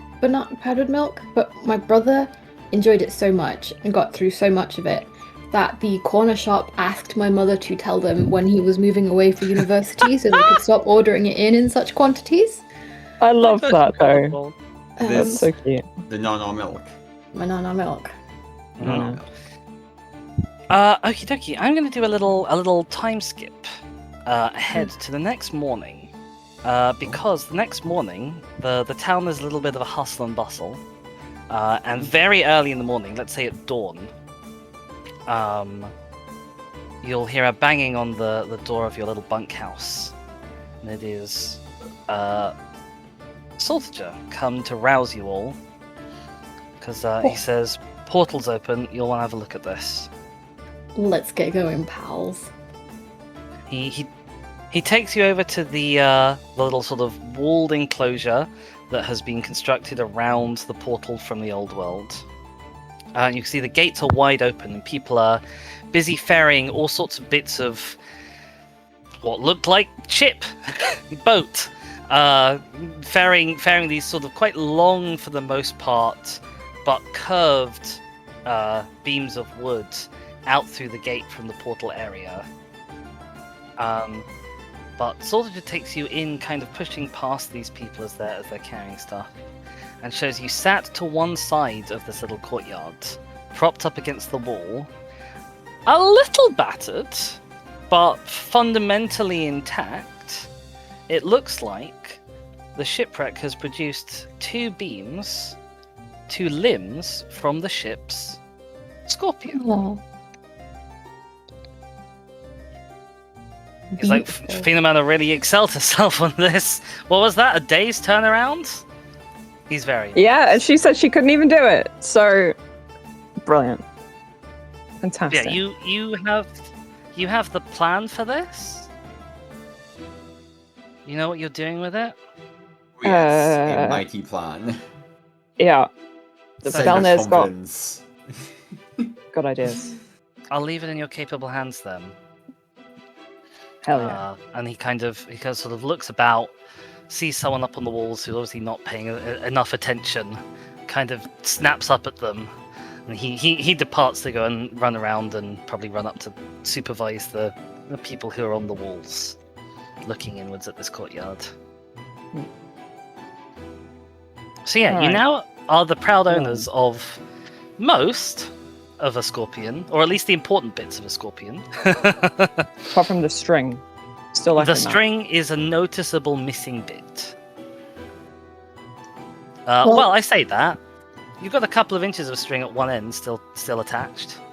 Examine the string. What have they used and how have they attached it? Because we're going to need to copy the knots or whatever mechanism with which it's attached. Based on the fact that I'm going with the idea that you guys want to use guts, I'm going to say they've used whale gut. Uh-huh. Which obviously makes a nice, super long fiber strand thing. Fresh out of whales, though, in the lake zone so far that you've seen. I think we. Big Hamaranas are big. Sorry, carry on. I think we need to go and discuss our plan with Malshol. Tell him that the god have said that They need this. They I need some mean, kind we of do need this. siege weapon. He's not an unreasonable person. I think we If- can make Yeah. the argument. And I think we need to, we need some kind of monster guts for the string, and I think we should go tell them we're going to need to go hunting to finish this bilge as Could soon we as take- possible. Captain Salt with us to back us up on this one.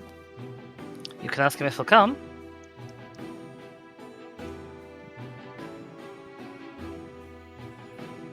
As in, it sounds like he's been bugging people for one of these for ages. If he can reinforce on Malshore how important this would be to the defense, Yeah, then Yeah. If you ask Soldier, he'll say that he can come and have a word with Malshore later, but as long as the portal's open, he wants to be up here just in case. that makes sense. Yeah. I think But if probably we we ask should him to just... go along at his earliest convenience to Mm-hmm. reinforce, It might I guess- end up... Mm. Sorry, go on. Sorry, Reth, carry on. No, go for it.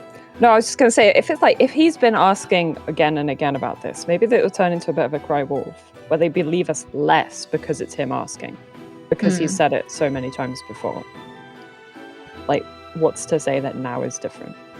Other than the fact that we do know that there is a big bird, so that is kind of different. But have we seen any indication of the big bird in the distance? That we Not can impress. over the last day. we don't have telescopes, though. No. Can only see so far.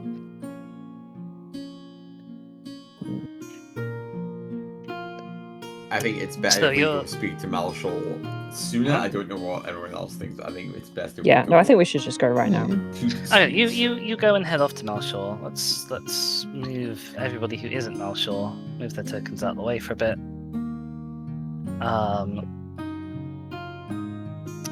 Where's Malshore? Malshore. You go and knock on Malshore's Knock on the door. It's no response, and it seems to be locked. Psh, is he also helping near the portal? We didn't just like walk right past him, did we? Given that it's dawn, you'd guess he's probably asleep. What the hell? This is why nobody listens to him. Hey, everyone listens to him, apart from you. I told you earlier he was well respected. Sorry, and people are apparently happy my that. microphone muted. with- I didn't say much though. I They're didn't not touch happy with music. this I didn't say decision, that. are they? Should we maybe go grab some breakfast and just give it an hour or so, and then come back? Or we take our Or- equipment, or we just go out and hunt something, and then fait accompli, ask for forgiveness, not permission. Not against that, realistically. I think if we get on his bad side here, is he going to be less with the crossbow idea in the end when we need his permission rather than his forgiveness to mount it on something? I mean, I think Captain Salt's clearly excited for the concept, so if we get it fixed, it's not like he'll be able to stop us from using it.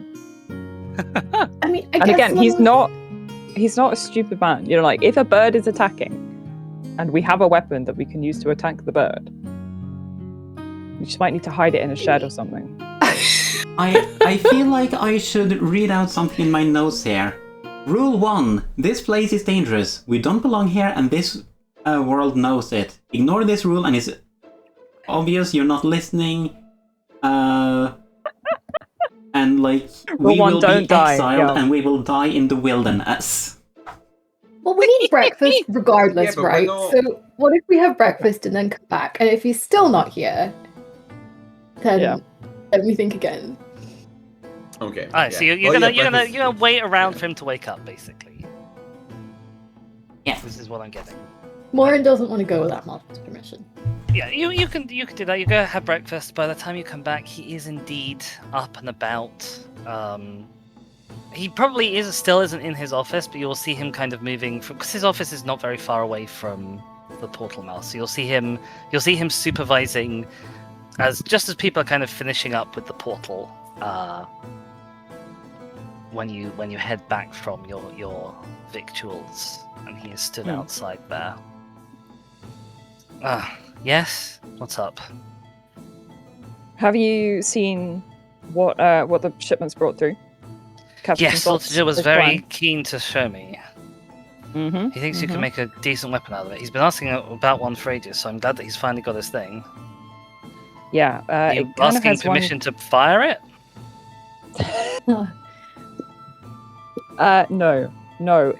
It kind of needs a string, and the best thing to string it with would be gut.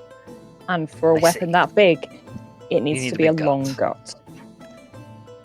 So we kind of need to go out and get some big gut, unless Well- you're willing to sacrifice some cattle. But You know what I've said? 4 miles, that's it. That's your lot. how far does 4 miles actually get us? That's 2 2 hexes. hexes, right? Yeah. But we did see a herd within that distance, the Hammer-oners. But whether they'll be You there... saw a herd in AF-27. Was the last place you saw a herd. Moving between AF-27 and AF-26, which is technically beyond that Indeed, radius. beyond us, yeah. We also haven't gone out to the south at all. Okay, Have well, no, we not. did on our way to the... Oh, yeah. But, like, the next ring out towards the erratic zone. Yes. Don't know what beasties lurk down here. But it's probably more sensible to look in places we know they can be. Yeah, we've seen tracks in AG26. That's within range. Mm-hmm. Indeed. And of course, we can always potentially bait something that's outside of range into range, and then we won't have disobeyed. Totally. Is he really gonna send Dorothy with us to make sure we don't slip half a mile out of range? Probably I not. think so. I think we're being babysat until. Well, maybe But- we can get Dorothy on side. We can Oops, I convince her. slipped. You know, no.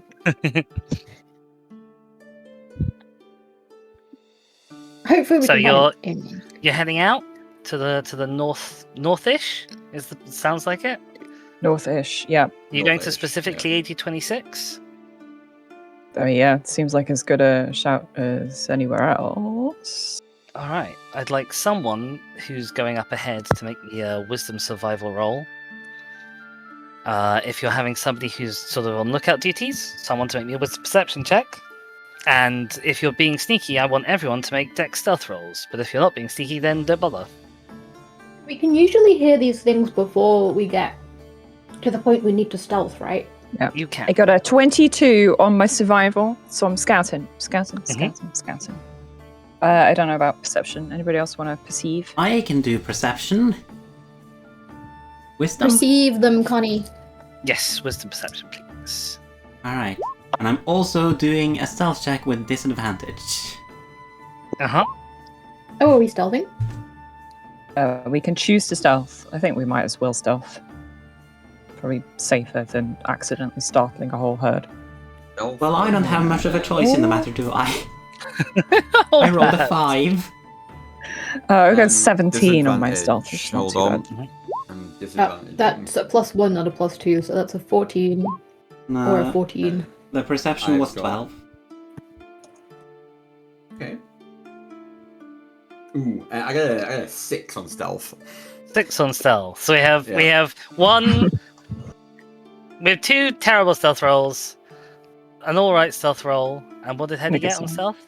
I got 17. 17. One good stealth roll.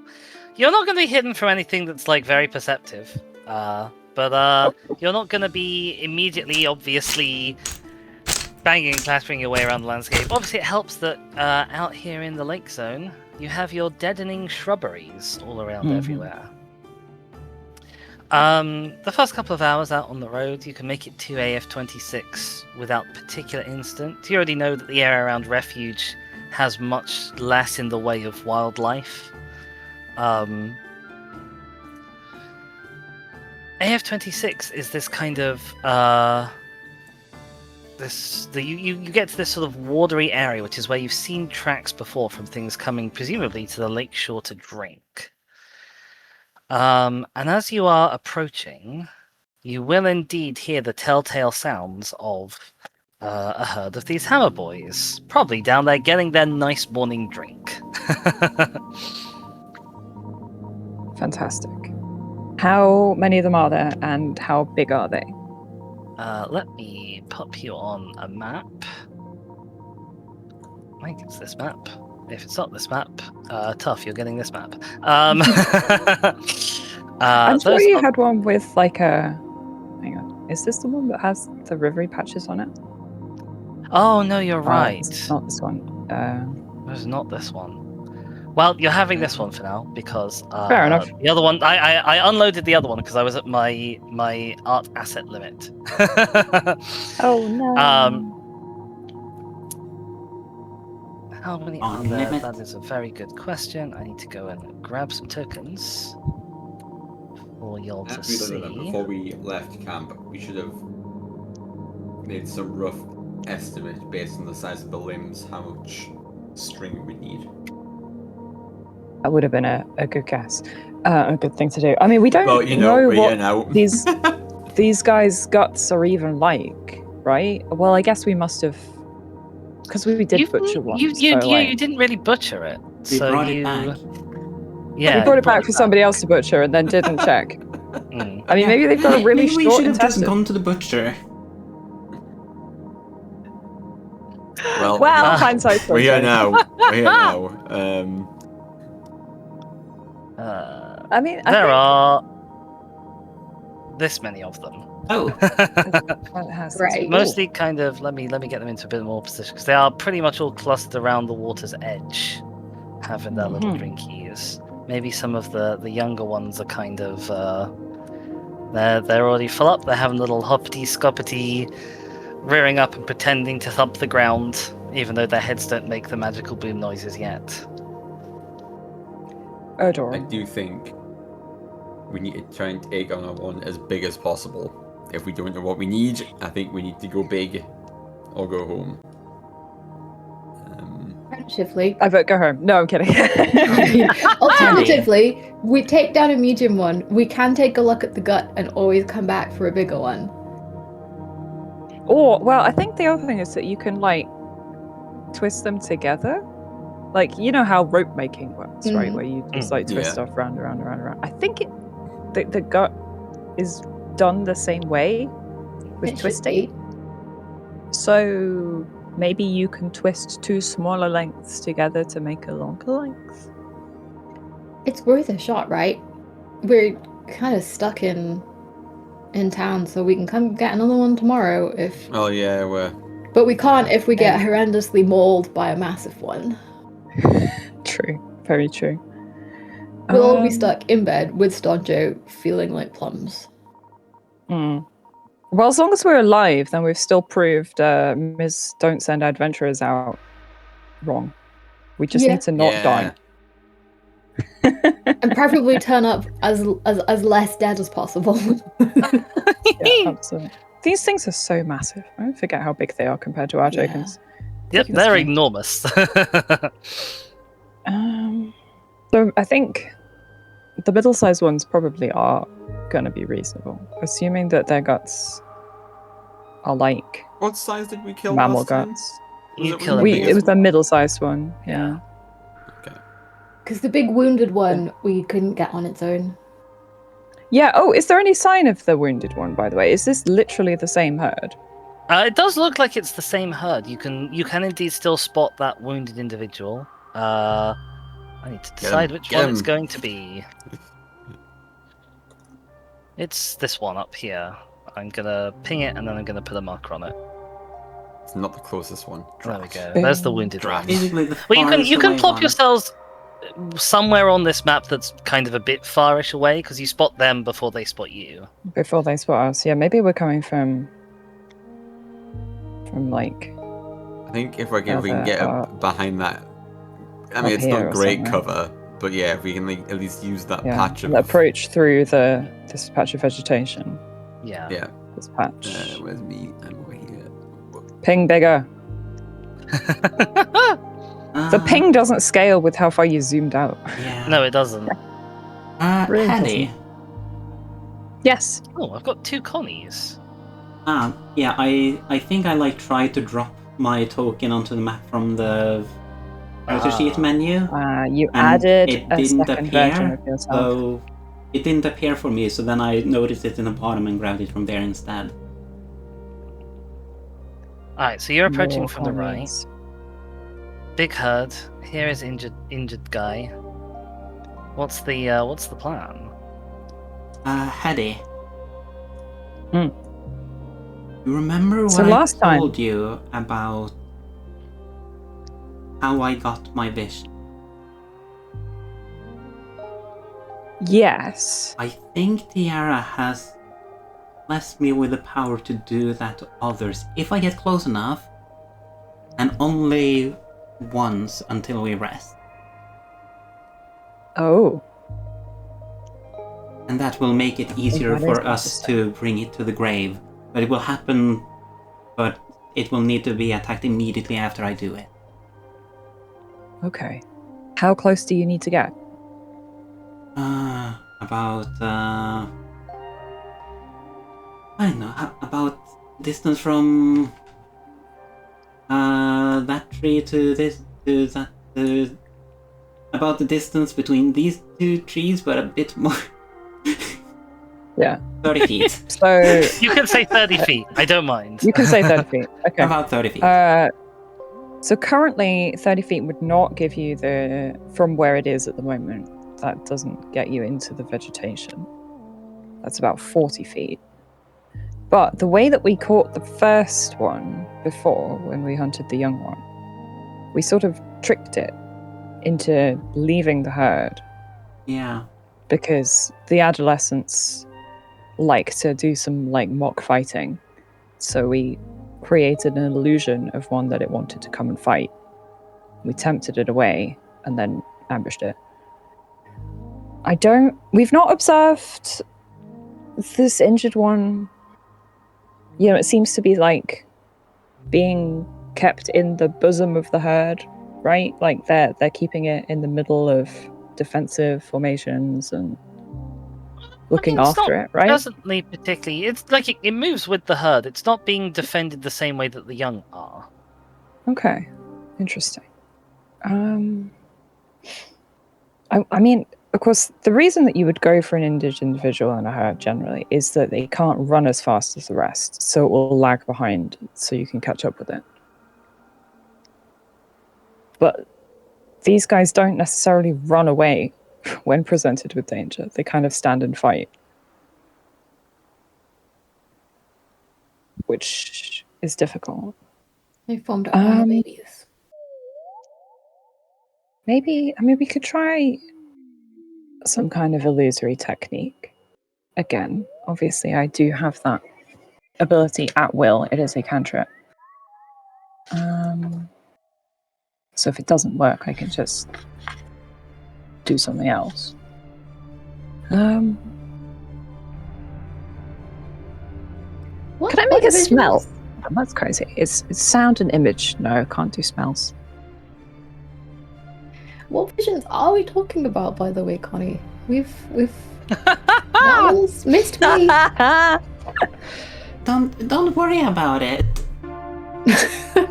That's none of your business. Feel free to do an insight on that if you want to. I can. I feel like it's fairly clear that we should be worried, one way or another.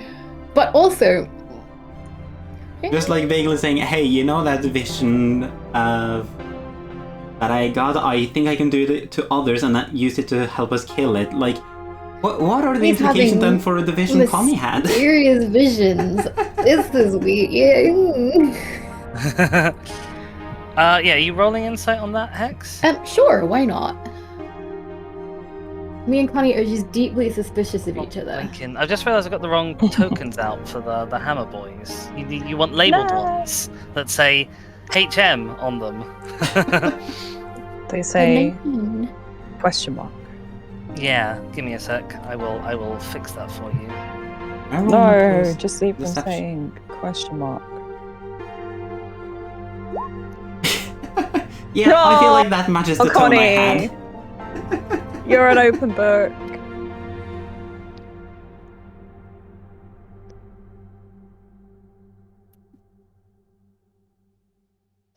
Give me Yeah, just a so sec. Connie is just like, don't worry about it, sweating bullets, Yeah.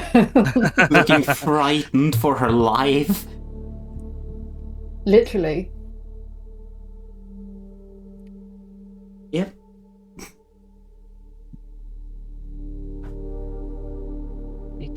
Right. What I'm you nearly do there, with that I'm nearly information done. is up to you.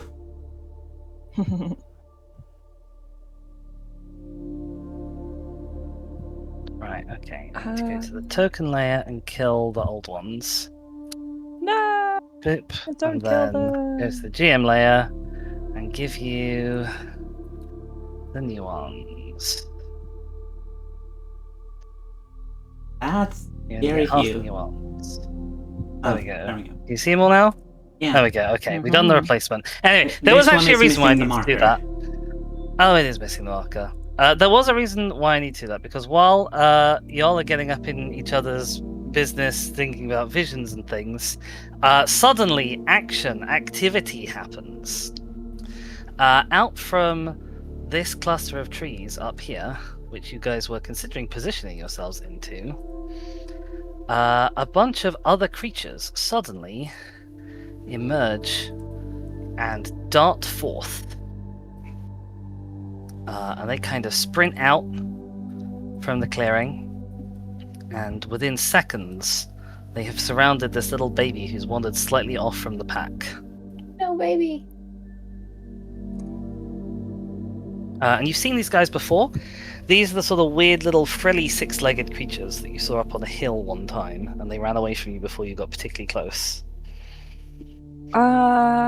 Yeah, we saw them near the lake when we were climbing the mountain, Yes. right? Kind of doggish ones. I guess. I'm not sure I would have described them as doggish, but yeah. Okay, They were a well, little dog pack. They were a they were little- a pack behavior, which made me think Yes. dog. But But yeah, I'm gonna ask you all to roll some initiative, unless you're really. It depends. If you're planning to just like sit back and watch what unfolds, then you don't have to. But if you're thinking at any point you might get involved, I'm gonna ask for initiative. What do you think? Yes. I think I would like to observe, to be honest. I'd like to see what the adult's reaction is to seeing this. I don't know. I mean, we can do that in initiative, though. Like, I can just You spend can. my It just turn takes longer. observing. Yeah, absolutely. I vote. I don't- I'm sorry. We've got 2 votes for observe, 1 vote for get involved. Oh, Morwen?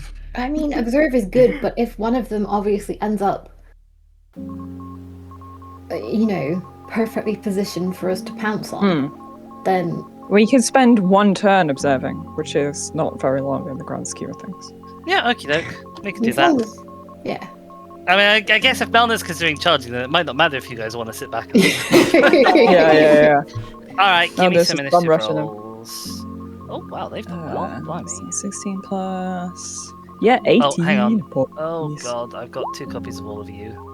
I'm sorry, I'm gonna delete you all, and then you might have to put yourselves in again. I forget it does that like when you first start, because it was empty for me, and then as soon as you go in, I see 2 of you. So silly. Okay, Oh There's no, 2 headies. it's 2 of me. there we go. Which one's the wrong one? Hopefully there's only 1 now. I should have deleted 1. Yes. Yeah. Oh god, why does it do this thing where it only lets one person put it in at a time? Because it's evil and Diabolical. wicked. Diabolical behavior. Oh god, and Melna's going first. Leroy Jenkins. If it's any consolation, Melna isn't going first. Okay. fair. That one rolled so well. Tiny one rolled so well. Wow. Okie doke. Let me sort them. So, these guys run out of the woods. That's their surprise round. Now we're at the top of the round again, and you see they just kind of descend on this little junior one. I'm going to roll some attacks.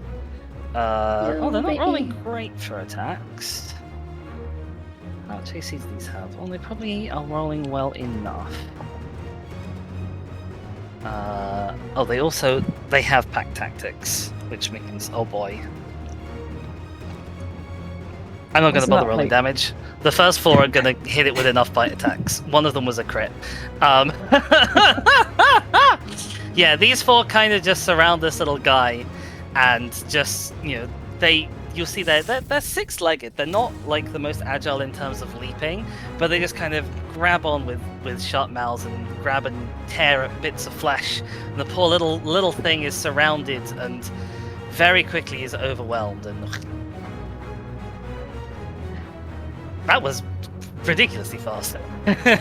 Melny, you're up. What is? I mean, I guess the rest of the herd do see this happen. They do see this Before. happen. They haven't had a chance to react yet. Okay. Yikes! Is what Molly was going to exclaim. How much cover is that wedge of trees to the left of where we are? How thick and cover-like is? If you wanted to shoot through it, I'd probably be giving them, like, let's say 30% cover. If you're gonna run out, you will almost certainly be spotted when you're in this kind The of a open. stretch, because it's pretty That's open fair. here. Okay, that's fair. I'd rather wait and see what the rest of the herd do, I think. Can we just shimmy? Does shimmying that way work without Yeah, that's fine. getting seen? Yeah, I'm just shimmy this way a little bit, and then I will end my turn. Hetty? Just gonna shimmy. Yeah, I'm going to do the same. I was considering Shimmy. casting Long Strider, so boost my movement, but I don't think I'm going to bother. I'm gonna Casting a just spell would shuffle. likely give you away. Exactly. So I'm going to scooch and place myself sort of behind this bush, and I'm not actually yet Mhm. behind it, but bush. Not behind it from their perspective for most of them. Exactly. Exactly. Morwen? I will shimmy behind a wee bush as well and echo, like, yikes. And that's me. Alright, it is the herd's turn. You can see obviously the older individual is here. These 2 adults here, I have enough movement to do that. They kind of sort of lumber up towards this group. You see them rearing up, and they each bring their heads down in the great thundery ground pound thing that the hammers do. As this attack goes off, you see the little frilly creatures, their frills suddenly span out, almost exactly like a frilled lizard. If you've seen a frilled lizard, it forms, almost a kind of a cone shape around their necks.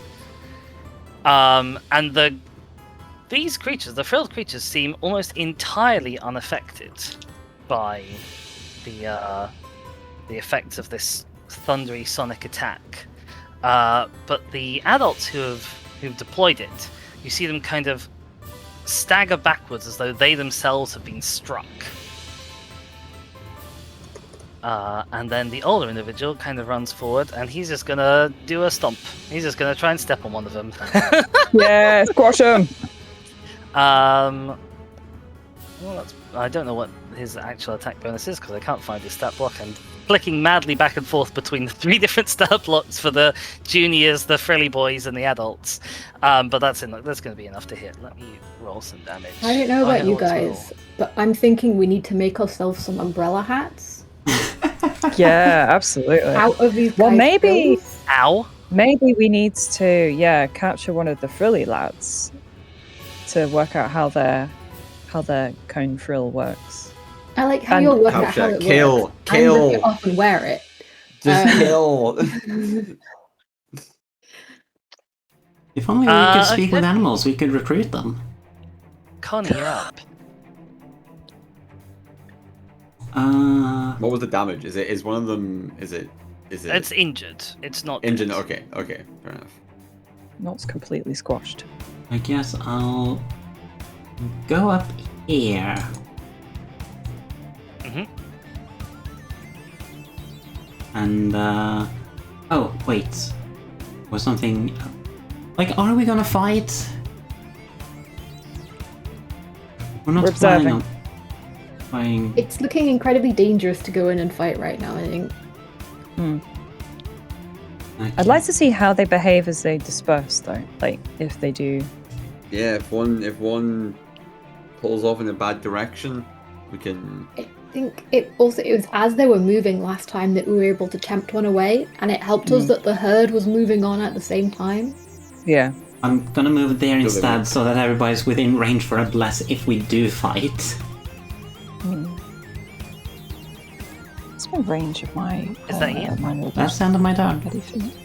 Okie dokie. The wounded one. It wasn't actually quite as bad of a hit. I rolled the wrong damage. The one that's wounded kind of retreats back into the pack a little bit. You'll see these 3 what downed the little baby. They kind of grab it and start dragging the body a little bit away, and the rest of the pack are kind of retreating, but they're clearly presenting like their big frilly faces towards the adults. And you can assume there's some sort of exchange of appropriate animal noises going on. I don't know what they make. Maybe they hiss. Melnir. And the rest of the herd weren't moving. Were moving. Oh yeah, well, I totally sort of forgot about these. I guess these guys will have like done a little forming up around the babbies here. This adult maybe's moved over towards this little babby here. The adolescent, they're always fighty. They can move up. There we go.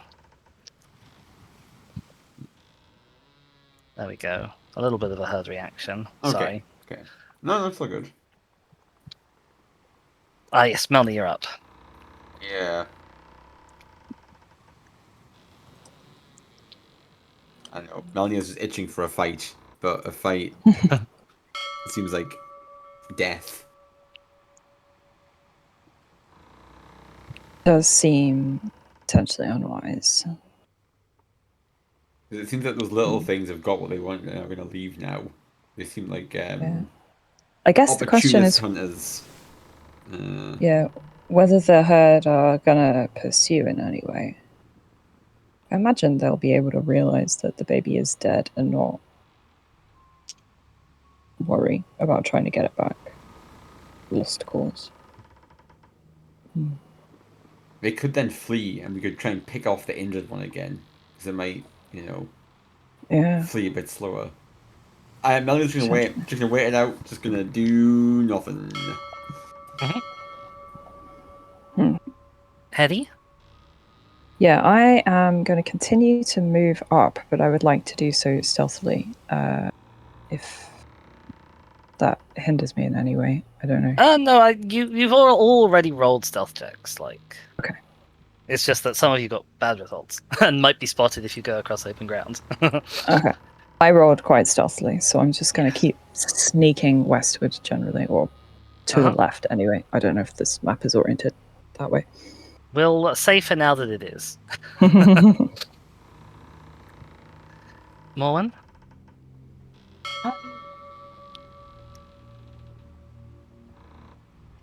X? Yeah, well, we're not charging in, that's for sure. But I might take theatrically large, sneaky vampire steps. You can picture them, I'm sure. Over behind this, get a little closer to the situation, and call it a day. Okie doke. It's the herd's turn. These two, they've taken a bit of a hit.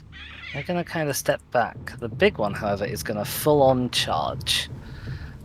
Full send. I can respect him. Full send. Just kind of charges at them. The hammery head on their thing is not really well designed for like.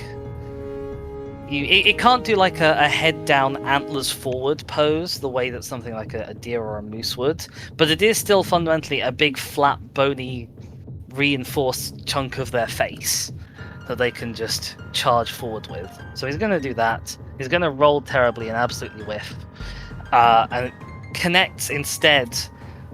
Just drives its snout forward into the ground, which is still enough to generate a shockwave. Which is once again reflected back at this elder adult. And he takes a decent bit, and then he kind of staggers backwards and gets off a retreat. Probably doesn't go that far, he's already moved a bit today. They're going to take an opportunity attack at him as he moves away, because there's a few of them in range to do so. They're going to get some hits! He takes some little nips and bites as he tries to run away. How much damage do they do? Okay, a medium amount of damage. Let's roll that. Simply don't get involved at all. Just let them kill him for us, I like and then go in and get the corpse. You might have to fight them off. Yeah, the Elder Ranger looks pretty badly beat up now after having done that. We get a Connie. killing blow.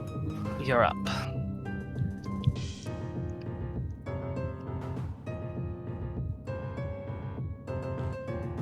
We can't hear you if you're saying anything, Shaska.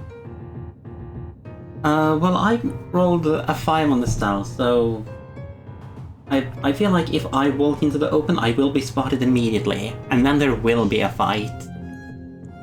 Possibly so. But also, like, if there is a fight, I still want to do, like, a bless at the start of it, so...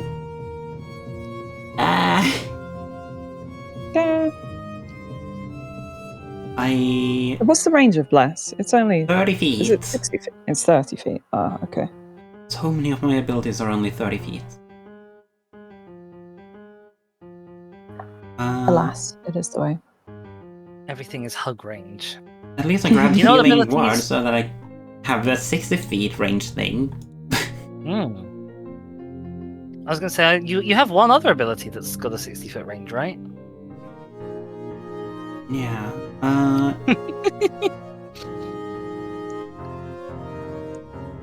I use Eyes of the Grave. Yay! You do not detect any undead within 60 feet of you that are not behind total cover or protected from divination magic.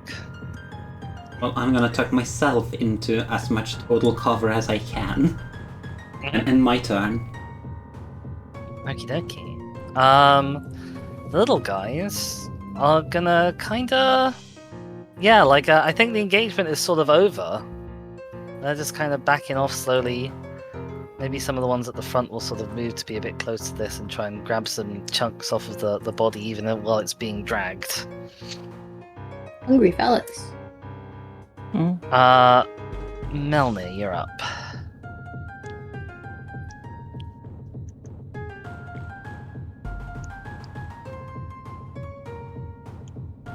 I think we should go for the big one. The big old one that's now heavily injured. And in the middle of all its friends.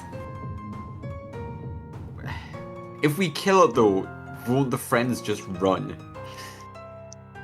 Maybe we can make the friends run first. They kill you, I will run. Great I have illusion a- of it being that. Maybe I shouldn't interfere, but I have a question for you. Looking at this map, where do you think the herd is likely to run if the herd runs? Directly through where we are, perhaps.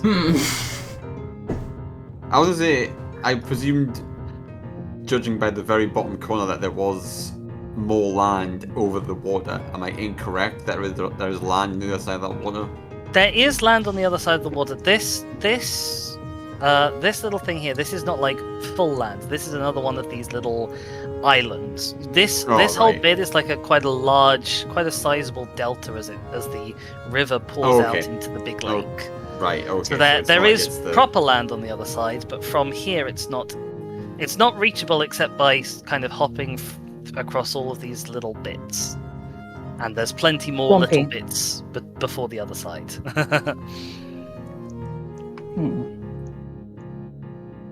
Well, I wonder if we could like force them into the river and then let the river take them. I mean, we don't want to kill the whole herd, though. We're I think just they're trying to pretty pick up big one or is the two. thing though, right? Yeah. Well, you know, I'm like It's the like classic humanoid the hunting caveman- strategy, yeah. caveman pushing a mammoth off a cliff kind of logic here. You know, I mean, I'm for it. let the Elliot gravity do runs the out, hard yards. arms in the sky, yelling at them.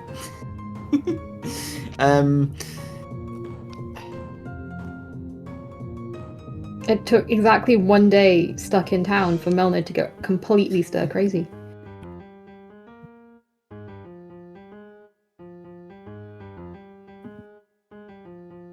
No, I think just gonna keep waiting. I don't know. They can't run north because there's the little beasties that way for now. So yeah, I'm just gonna keep going and just wait and see what the rest of the party decides to do. Heavy? Yeah. Well, I'm thinking we want to get around them, so like move, you know, up into here, into the heavily covered section, because of course that's where these guys ambushed them from, right? The pack was concealed there, so it's good enough. And then get north around them, and then like drive them away from us to the southeast, and hope that the injured one lags behind. Whereas, yeah, where they're positioned currently, we're kind of blocking their only escape route, which will probably make them angrier. Well, if you want Yeah, to drive that them into the means water, you want them to not have a way out that isn't the water. Yeah. No, I was kind of not planning to drive them in the water. I was just thinking that, you know, well, because we don't want to kill all of them. And also, we would never be able to retrieve their bodies out of the water, which would be wasteful. Unless we just let them, like, float up and hope that they end up near refuge. That would be really funny if dinner showed up before we did, and they're like, "What the fuck?"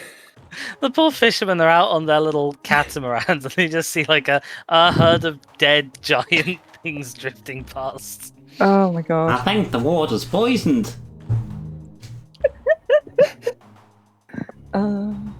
This is how you get these massive ceratopsian death assemblages and stuff. You know, the cross a river in a flood situation.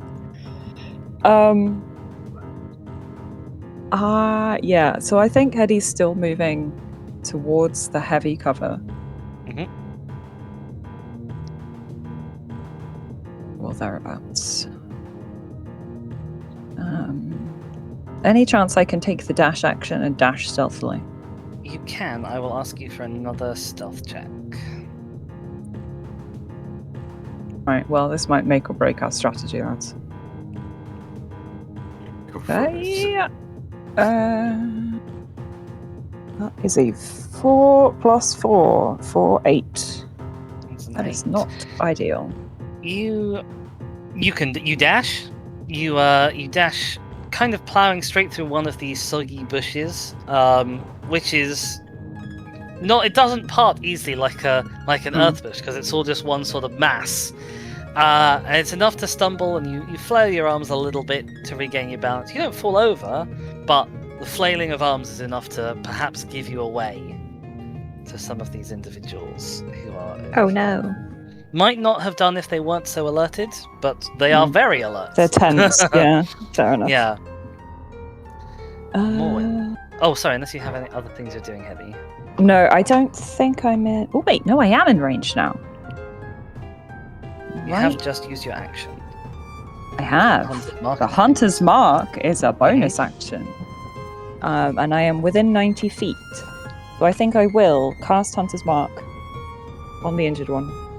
Okay, it is marked. Send an invisible arrow of attention at it with a little wave of a hand. Okay, I'll put a little mark on it. Moen. Right. Hedy is dashing off and casting spells. She has. She has been rather seen in the doings, though. The rest of us have not, but I suspect they are looking in this direction.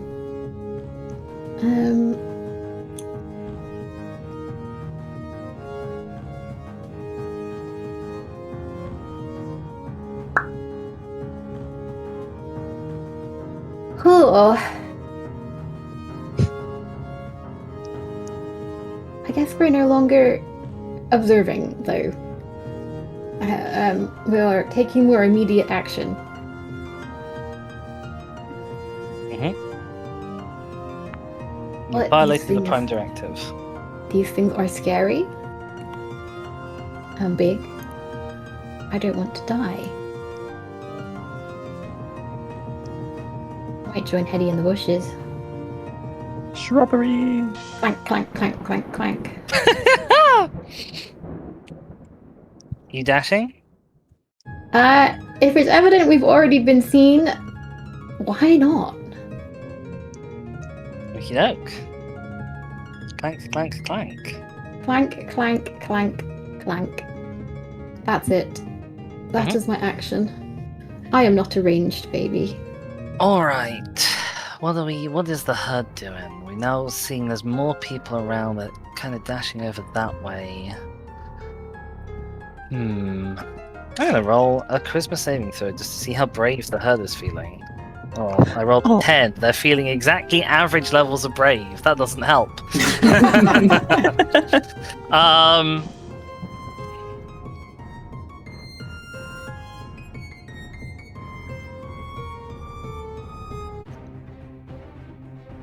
I think for now that there's a few of them a bit wounded. They're gonna consolidate. They're gonna group up. This one who's unwounded is gonna kind of come forward and make some big, threatening, intimidating display.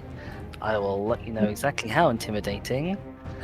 That is, they are 13 intimidating. There you go. And this little guy is gonna run a little bit forward. I think this little adolescent, we know the adolescents are fighty, gonna run a little bit forward. The old one is gonna retreat, but is noticeably slower than the others in the retreat. The little baby, I think, is heading back towards. We've got some kind of general positioning up of the adults down here. Yeah, they're not in range to run up and actually attack you, but it is very clear that some of them can see you. Connie. Well,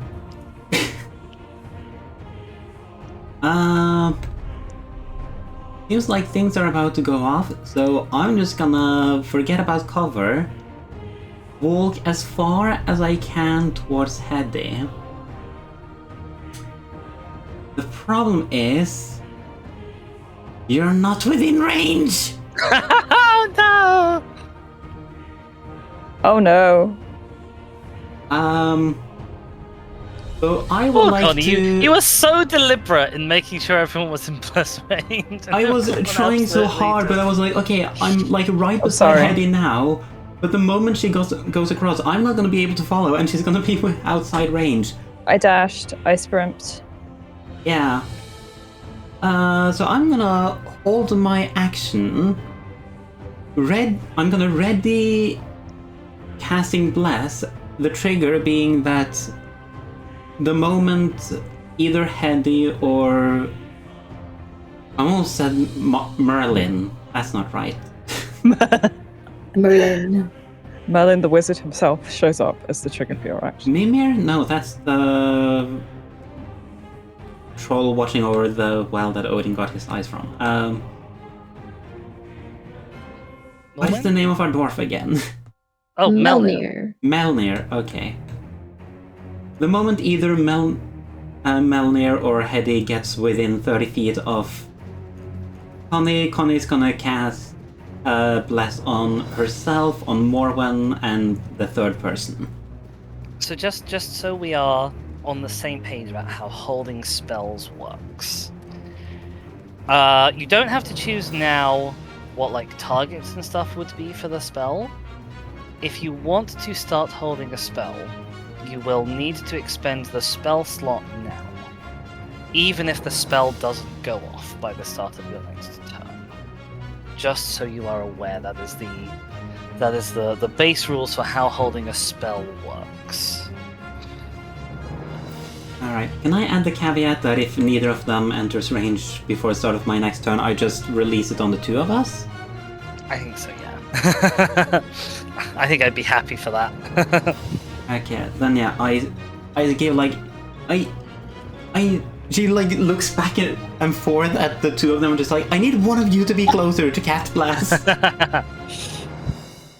And she starts I'm holding back. the amulet and... We're back. Welcome back. Did you hear any of that?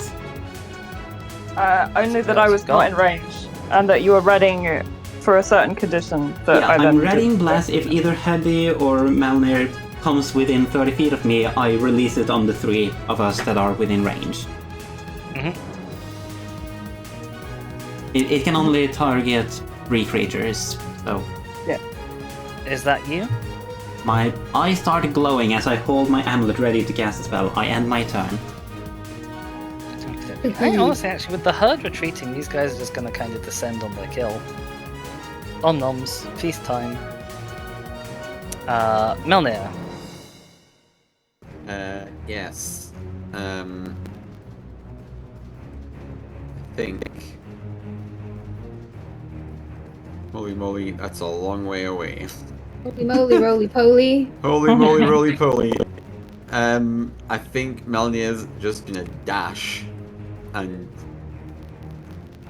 skedaddle towards Gloop. Yeah, I'm just gonna dash and do 50 feet of movement in this direction. Okay. Connie, your trigger condition has been met. Would you like to spend your reaction to use your held action?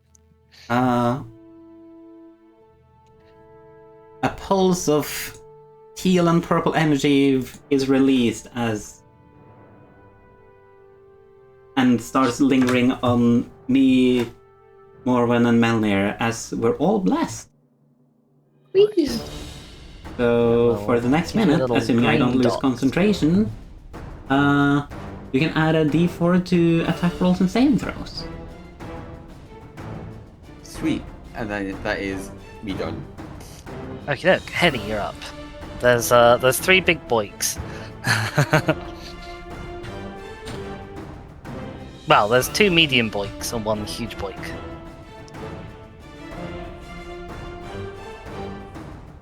Have we lost the Claire again? Oh, I see. No. Discord not responding. Give me a mo. Okay, we will Oh no. Hey. temporarily come back. Oh, hello, welcome back. Yeah, so my PC Discord decided to die. So I went over to phone. So I was there on phone briefly. And then as soon as PC Discord came back up, it kicked me from phone. So I then had to go back over to PC. But it hadn't, while it was now responding, it was taking a sweet time thinking about it. So I was then stuck in limbo again. I hope I'm back now. Discord jail. Discord jail. Yeah, it is your turn. Wahoo! And I'm not blessed, right? I'm the Everyone one other who than you was is blessed. not in range. That's okay.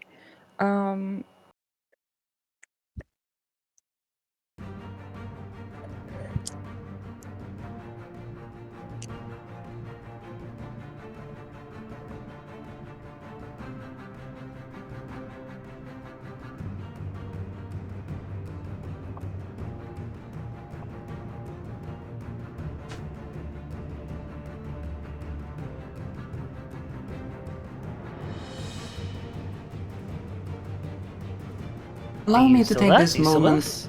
of You gone again? silence to mention that less than 1 hour is left of the sale. If you want to grab I some can't- magical dresses for D&D No, and I- D2D Oh, assets, Please. you can go ahead and do that we're gonna skip before Claire it for a runs sec. out. We will come to Morwen, and then we will see what Hedy wants to do. That scares me. I like watching Hedy make decisions before I make them. Because I am distinctly very shit at being long range. But you Which get is an to extra say, D4. yes, unfortunately, there is nothing with which I could spend my extra D4 on at range. I'm not just bad at it. I keep actively choosing not to pick up anything that would allow me to be long range. But we I mean, could you get- can run forward and use. You can also ready an action. For if someone Yeah, I comes mean, in we range. can get within range of one of these things. With a tree between me and the big boy, Mhm. I think this would be distinctly within 5 feet of this thing to be. I think I'm back again, by the Welcome way. back. We'll come to you in a Okay. sec after. That's Morwen. okay. Morwen gets to steal my turn. That's okay. Take that, Granny. We've picked up a party sister. We can pick up a party grandma. Absolutely. I mean, yeah, fuck it. We ball. I might regret this. There are tons of those things. Uh huh. This is very scary. It's okay. Connie has brought me back from the dead before, and it went very, very well. Yeah. You're running up to the adolescent and hitting it. Do I feel like casting any spells while I'm here? Perhaps. We have bonus actions. We can bonus our bonus actions.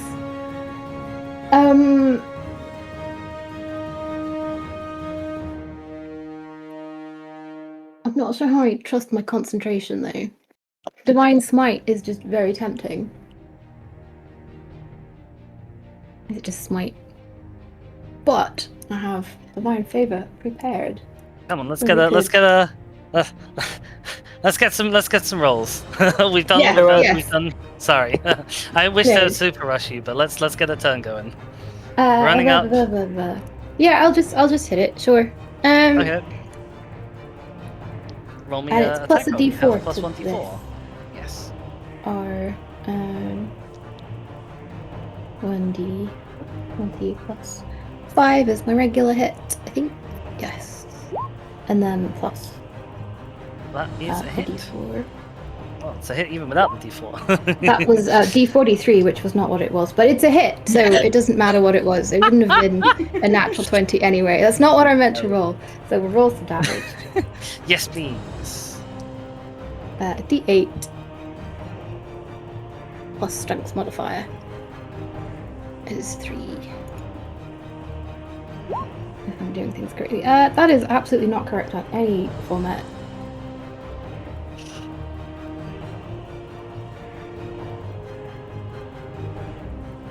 Am I adding proficiency as well? I've not. Not to damage, no.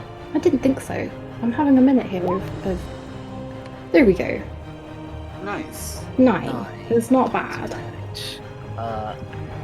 And then I may as well smack it with the shield as well, if we are here. And we have Uh-huh. bonus 2 attacks. Go ahead.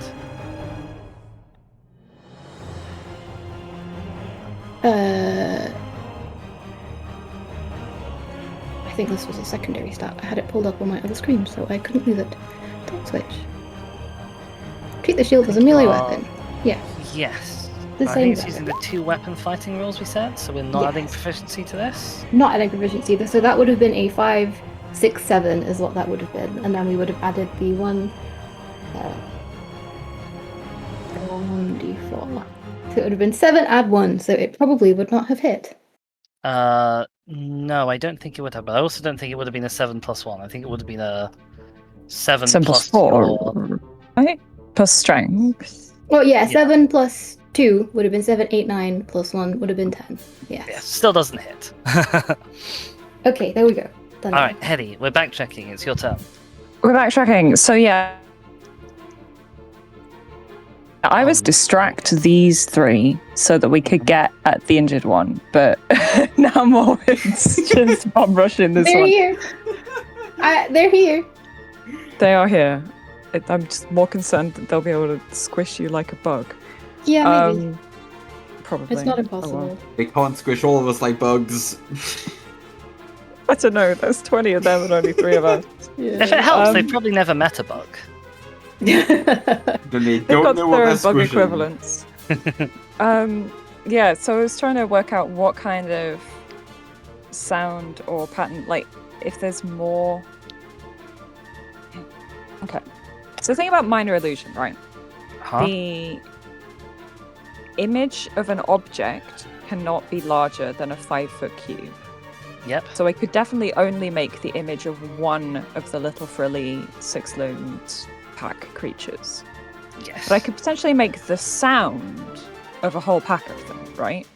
Yes. Like make it sound like there's a lot of them concealed Yes. in the shrubbery. So that I think is my plan. Mhm.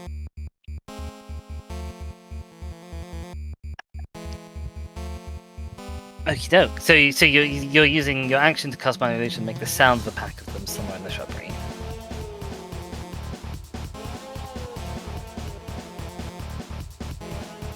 Oh no, we may have lost Claire. Terminally. No. Oh no. Technical Oh dear. technicality. Lear has fallen to the hammer on us.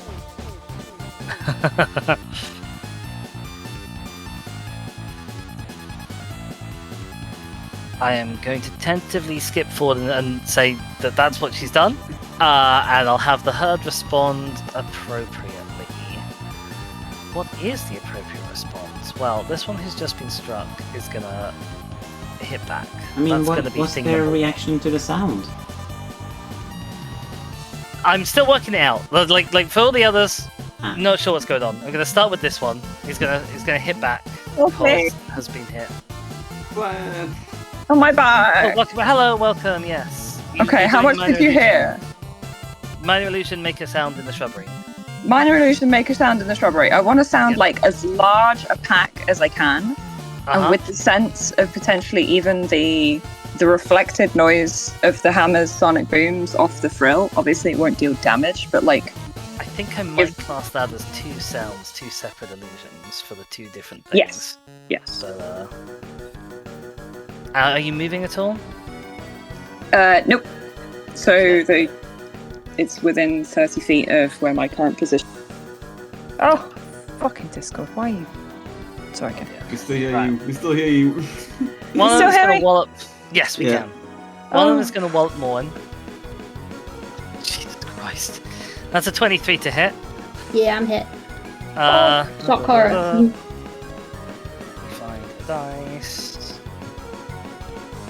That is 13 points of damage, which is That's survivable. fresh. That's Um, painful. Can you make me a strength saving throw? You have plus 1d4 to this from your blast. Absolutely, yes. 13 damage it was. My Yes. strength saving throw.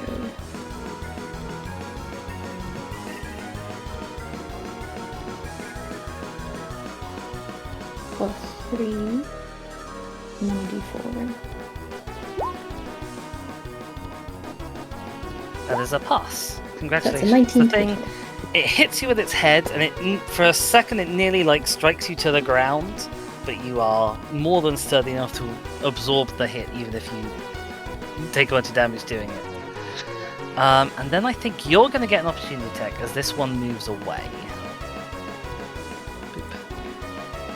Can I bite it? That is just You in can, time. I if you don't see why I can. could not. Yep. I am distinctly bloodied, but I Mhm. have advantage. This is plus Constitution instead of that, so that is a 4. And presumably, it will also have the advantage from the D4. Yes, you'll have the plus 1d4 because it is an attack roll. So that is a 15 That is a hit. Roll me some damage. Wonderful. Add your constitution instead of strength. So damage rolls 1d4 piercing on a hit. Grand. Oh, in fact, I may as well fish for a crit if I had advantage. I don't think you have You advantage. don't have advantage. I'm yeah, bloodied. default- Oh, yeah. Oh, do you have advantage from that? Okay, yes. Would be in In which bloody case, death, yes. but that would not have been a crit. Nope. So it's 1d4 Yep. plus 2, which is 4, Amazing. and I can heal 4 from that. Drain out some amphibian goo. Nim nim nim. And then I think Yummy. I think the adult Uh. adult is gonna kind of come around here. I think the adolescent is gonna be spooked off by the noise. I think we're retreating around here. This adult still has an action, so I think it is gonna kind of take another swing at Old Morwen here. I can't say I didn't see it coming. That is a 21 to hit. I'd say so. This might be downing damage depending on how well they roll. That is 14 points of bludgeoning damage. Yes. And yeah, I think the backside of the herd is kind of at this point like there's quite a bunch of you. They're starting to move. I think this one might be running to actually catch up at this stage of things. Connie, you're up. Alright. And Hex is indeed down. Wait, Hex got knocked out? I Yes. think, Mhm. yeah. I'm distinctly unconscious.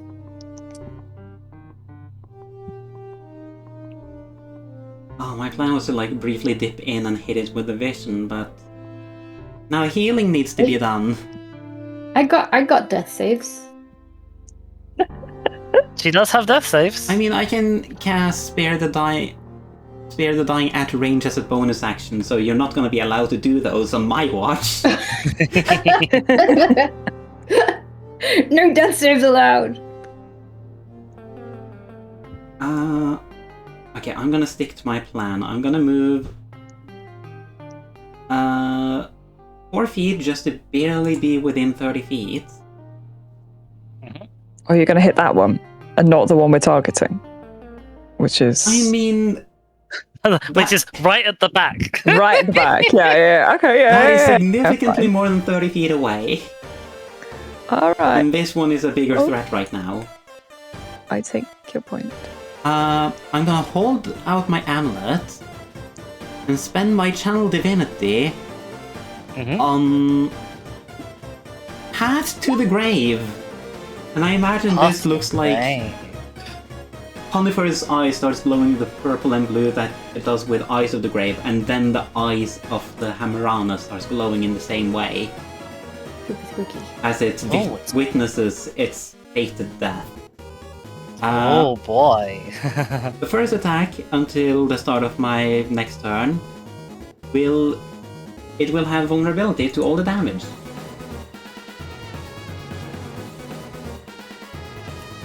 Okay.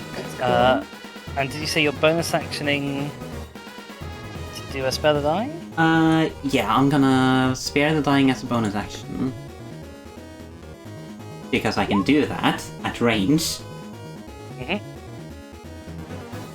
So, no, you don't get to make death saving throws. It's like, you're fated to die here, but you're not! Pointing at the different ones with amulet, and then runs off into the Make sure you don't mix them up. Oh my god. Alright, the little Uh, frilly guys are gonna keep eating. Oh, sorry, you've got movement left. Yeah. Jeez. Just like Uh, dodging into cover because I feel like there's a stampede about to happen. okey-doke. And then Melner, it's your turn. How bloody is the elderly one looking with the back there? The elderly one is quite seriously wounded. Really tempting just to try and shoot it and kill it. Do it. It's highly tempting. You're blessed, right? from your present position, it'll probably have a bit of cover just because there's other big guys. Oh, in I was between gonna you and it. meander Oh, towards that's all- brave. Oh, Um, okay, yeah. that might be too Straight brave. through. Melna, no. That might I mean, be it's too on brave. brand. I think if the elderly one dies, they will all scatter in panic. I don't think they'd come at us if we killed the elderly one. Brave. It's either that or I walk towards and just try and shoot the one that's at the front. But It does currently have that vulnerability that Connie just gave it. yeah. Okay. Come on, snappy decisions. Snappy decisions. I'm gonna shoot. I'm gonna move. So there's not a tree thing in the way. First of Uh-huh. all. Oh, the bush That isn't feels- enough to give cover. This is quite low to the ground. Oh, it's quite a lot. I'm thinking these are bigger than they are. But I'm still gonna move this way a bit anyway. 'cause it These makes ones sense. are the trees. These ones are the tall ones. With the sort Okay. of round corner. Yeah, okay, we're gonna just do that. We're gonna move so we're that close to it. We're gonna pull out the crossbow. Trusty crossbow. And I will just make a shot at it with my crossbow. Thank you, make an attack roll. Oh, I dropped the dice Got on the plus floor. 1d4 We're not to gonna. this. Okay, that is a. Well, I need to roll d4, but I think it's. I don't think it matters. I rolled a 20 without the +4, the Oh, 1d4. Yeah, I can roll a that will be a hit. d4, but cool. Oh, but this one's actually undamaged. I've just realised. The one that you're presently shooting at. Well, that's okay. We're gonna roll some damage. We're gonna roll a d8 of damage. That is. Ooh, it's 3 damage. Uh-huh. Which Well, is it's got that's it. vulnerability to that, so Yeah. it's actually 6. Doubled. And then the curse ends. Yeah. Well. Okay. Great Okay. use of my channel divinity. Better than Well. turn undead, at least. Is that you? Yikes, that is me. Yeah. Hetty. All right. Obviously, I'm still maintaining my minor illusion and my hunter's mark simultaneously. So I am gonna do what Melnir probably ought to have done, and shifty round here, staying out of range of the bolshy one Mm-hmm. if I can, and shooting past it at our bloodied lad. Okay. Nice. You see, I should have just done that. I should have. Make me an attack roll.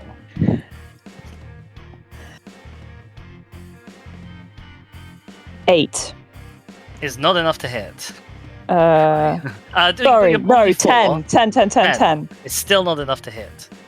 I should have just gone for it. just. Oh man. Is that you? It'd be so good if Hunter's Mark would increase the chance to hit, but It would it doesn't. be It so increases the damage, but not the hit. See, that doesn't make Well, sense. yeah. I thought I would increase the chance to hit rather than damage. You'd think, but no. Alright. Morwen, you are currently prone and unconscious, but not dying.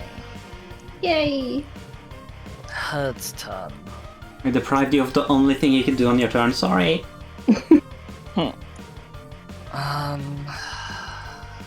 He's been shot. He's been owied. Yeah, okay, we're gonna come up and try and give Melner a bit of a walloping. Okay. It rears up and brings its hammerhead down to try and strike you with. That is a 16 to hit. It needs to be more than my AC, right? Yeah, it needs to I- be equal to or better. Equal to. Oh, it hits. Okay, that is Darn. some bludgeoning damage. And can you make me a strength saving throw, please? You have. You can plus add one the d4 D4. or less. That is. Without even I can roll d4 as well. So,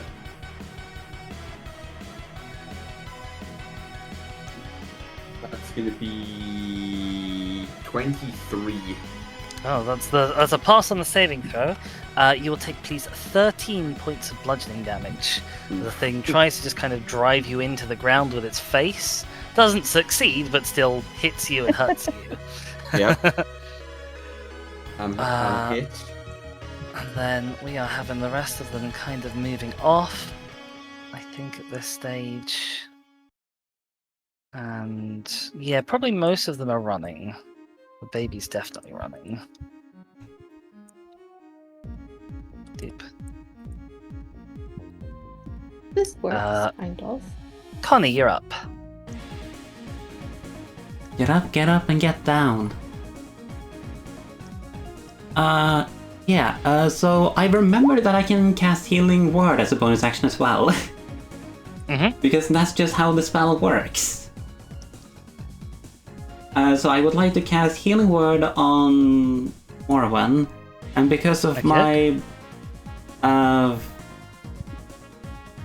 Circle of Mortality ability, because she is unconscious, it just heals maximum, so you gain 7 hit points. Yay! Sweet. This You went are really, still really prone, good for us but last you're time. alive and awake. And you still have your action left, Connie? Yeah, I would like to cast Oh the Dead. Targeting the near one. The near one. Yeah, that is a wisdom saving throw. Let's roll less than 30. That is Please a roll less. 7. Which I assume Yay! is a fail. The DC was 13. So that is D12 necrotic damage. 8! Very nice. Some bells are ringing out. Very confusingly. So I've declared it will die here today. I'm tolling the bells for it dying today. I'm just giving it all the signals that it's supposed to die today. You're giving it symbolism it doesn't understand. And I sneak that off you into the or you? bushes. Amazing. Alright, these Actually, guys go are still here. having their little chow down. Melanie, you're up. Right, here we go.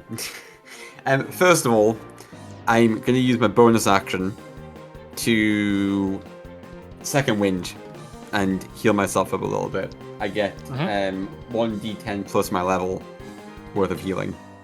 Okay. As I do I not have a d10? Is that not a thing I have? I don't have a d10. I guess I'll do it. Roll a d20 and halve it. I'll do it in chat. 100. Oh yeah.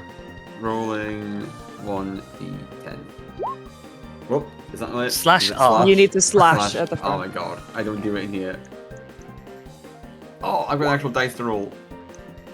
Nice, 9. Very So I good. heal for 11? Yep. Sweet, we're good.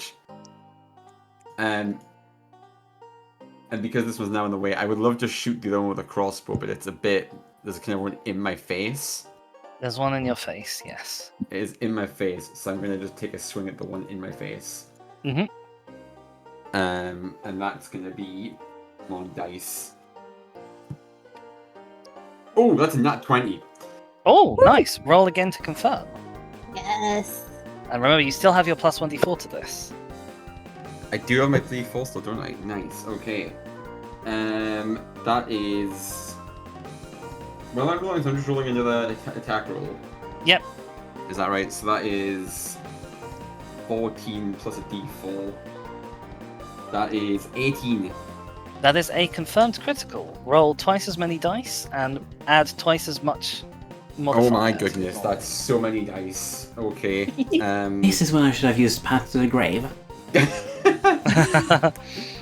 Okay. Great weapon fighting as well with this. Yep, I'm rolling some dice. Okay, that's currently 10. And then 10 plus that's 20 total. Oof! Nice. That's a big hit. Owie, ow, ow, ow. You've just taken a chunk out of this thing's, like, fleshy neck that's right next to you, because obviously it's just headbutted you. You've just carved a huge slice out of it. And then I'm gonna action surge. Uh-huh. Go again. We're going again. Even Mallory is So I'll saying try it's again. to die today. Ooh. Oh, I get 4 as well, don't I? Still on attack rolls. Hold on. That's currently a 13 plus a d4. Oh, that's only 14. On your attack roll Yeah. is enough to hit. Roll me some It damage. is enough to hit. Oh my goodness. Yes. That is Oh, I've not got any 9 music playing. plus 3 at 12 more. 12 more is Exacxes. Tell me how you wish to do this. Oh my goodness.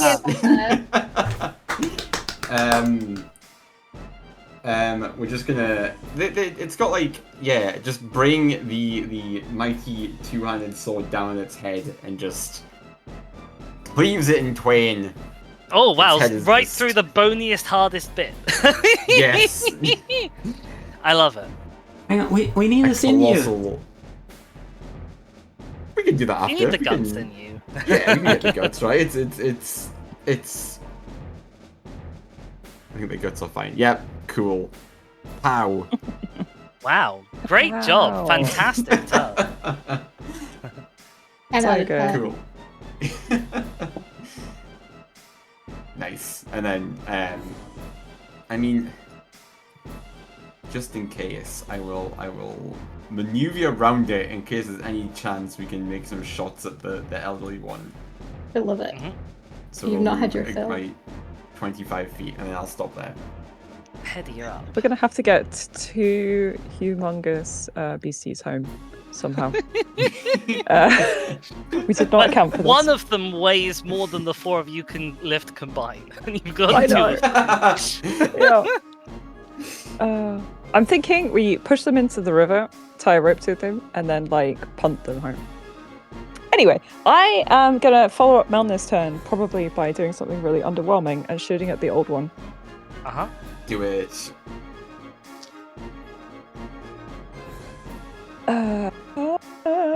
Oh, and my dice, which I'm sure is loaded, has come up 4 again, so that's another 8 to hit. Oh no. That's a miss. I need to not use this dice. I don't think it's even. The number of 4s I roll with it is Jail. very Nice concerning. jail. Is that you? Yeah. Yes, it is. Morwen, Unfortunate. you are currently prone. But I'm alive, and that is a good feeling. Yes. So I will stand up, which is half of movement, I believe.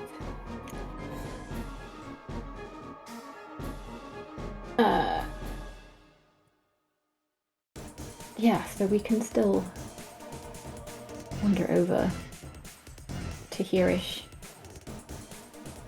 and watch the herd run away and give Melnir a wobbly pat on the back and a less wobbly thumbs up, and that's me. Okie doke. It is Herd's time. They are hightailing it out of here, I think. I'm just gonna boop, boop. Pop those out of your view. How far could this lot get?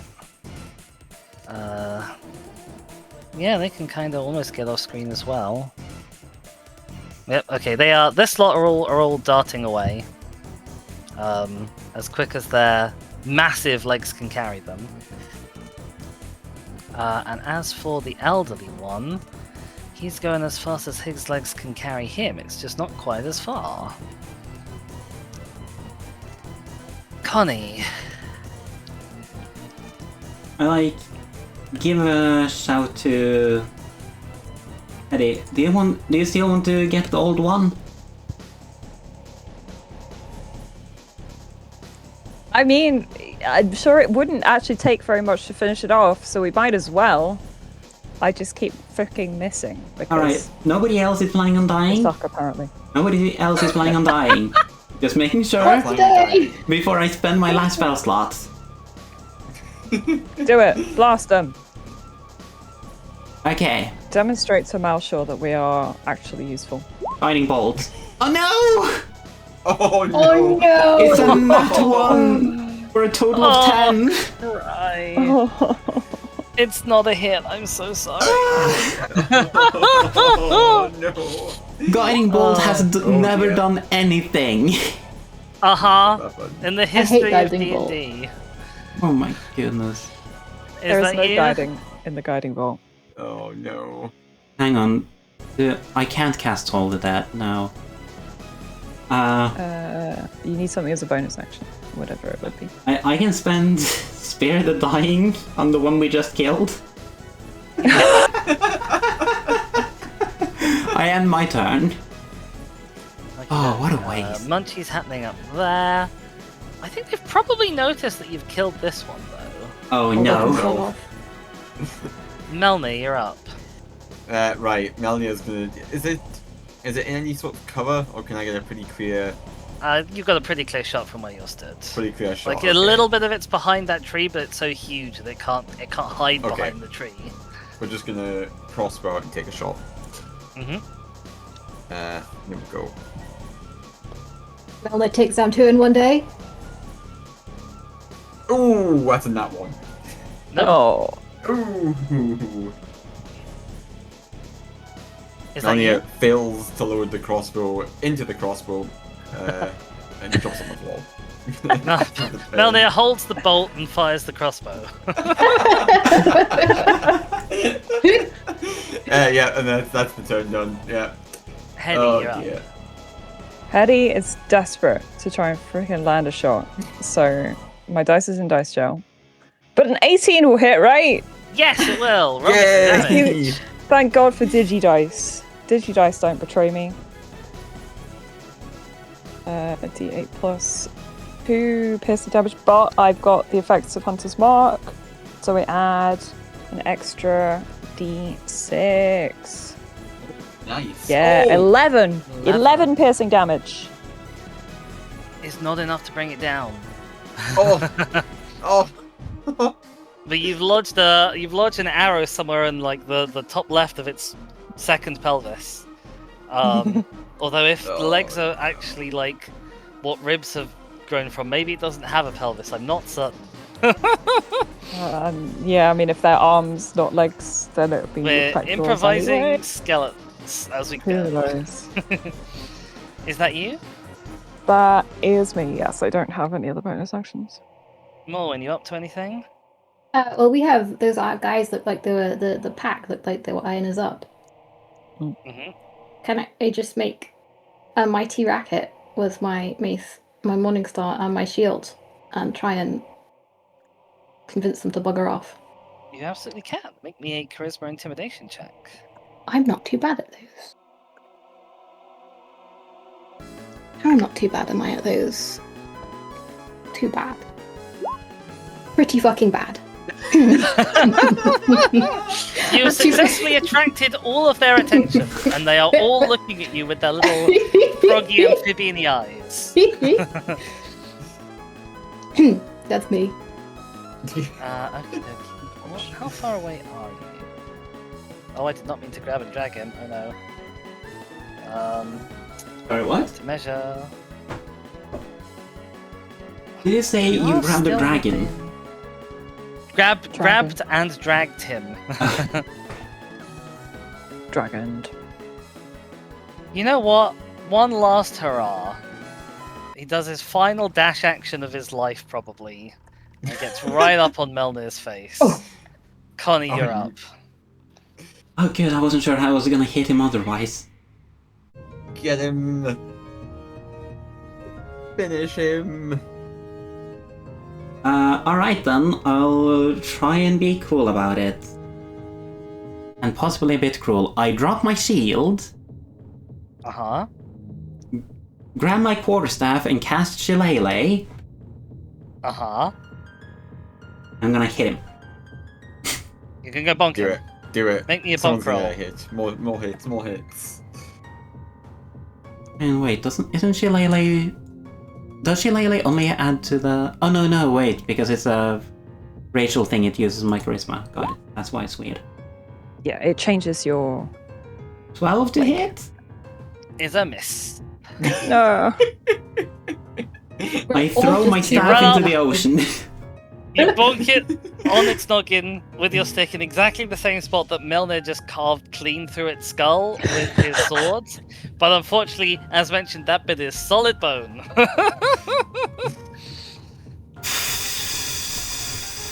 Okie dokie. I think Oh, the little scuddly guys. Yeah, some of them are gonna kind of start having no. a little wander. Some of them are still eating. Some of them are kind of seeing what you guys are up to. Melnir, this is such inappropriate music that I've got on. Melnia is just going to take a swing. What else is there to do but swing a sword? Uh-huh. That is... Do I still have the D4? I think so. Okay, that's good, because I'm going to need it. I'm currently on 12. 14. Is enough to hit. Roll me some damage. Oh, thank goodness. Okay. Get some 6s here. Reroll that one. That is 12 damage. Tell me how you want to do this. Oh. Yay. It's looking at me, isn't it? It ran towards me again. Yep.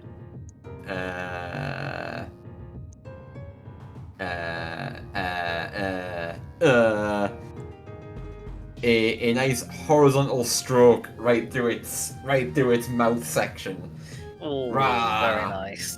Sorry, yeah! As Melnia swings the sword. Okie doke. And then I guess with the movement, I will scurry back this direction to be somewhat threatening towards the ones that are looking at us. Uh-huh.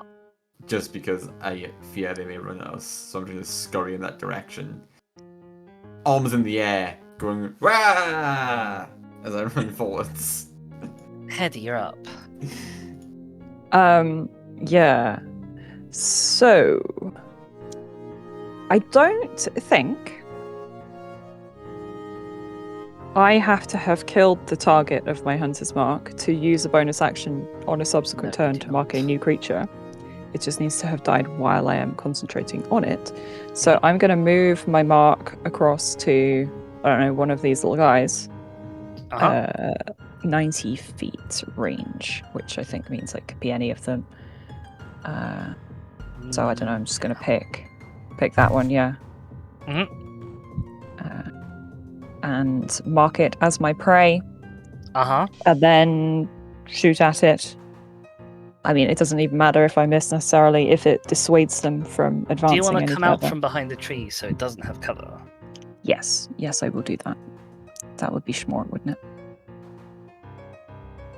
I will also try and look intimidating, but given that I am a 4-foot gnome, I am probably not quite as intimidating. You are actually smaller than it is. It's a medium creature. Yeah, I am officially a small creature. In fairness, you couldn't be much less intimidating than Morwen with the nat one. True, except I think... No, I don't have a negative modifier. I've just got no modifier. Yeah, so I rolled hit. It's a 10! I miss. Yeah, that's a miss. Oh no. Morwen, you're up. I am up. I will wander out with my friends to look intimidating. And that will be it. Okie doke. There's no more herd in the game, so we can get them out of initiative. Connor, you're up. Are any of them wounded? The frilly guys? Yes. One of them somewhere. This One of them one. did get stepped on a little That bit. one got stepped on. The far left. Or the far left of the front three.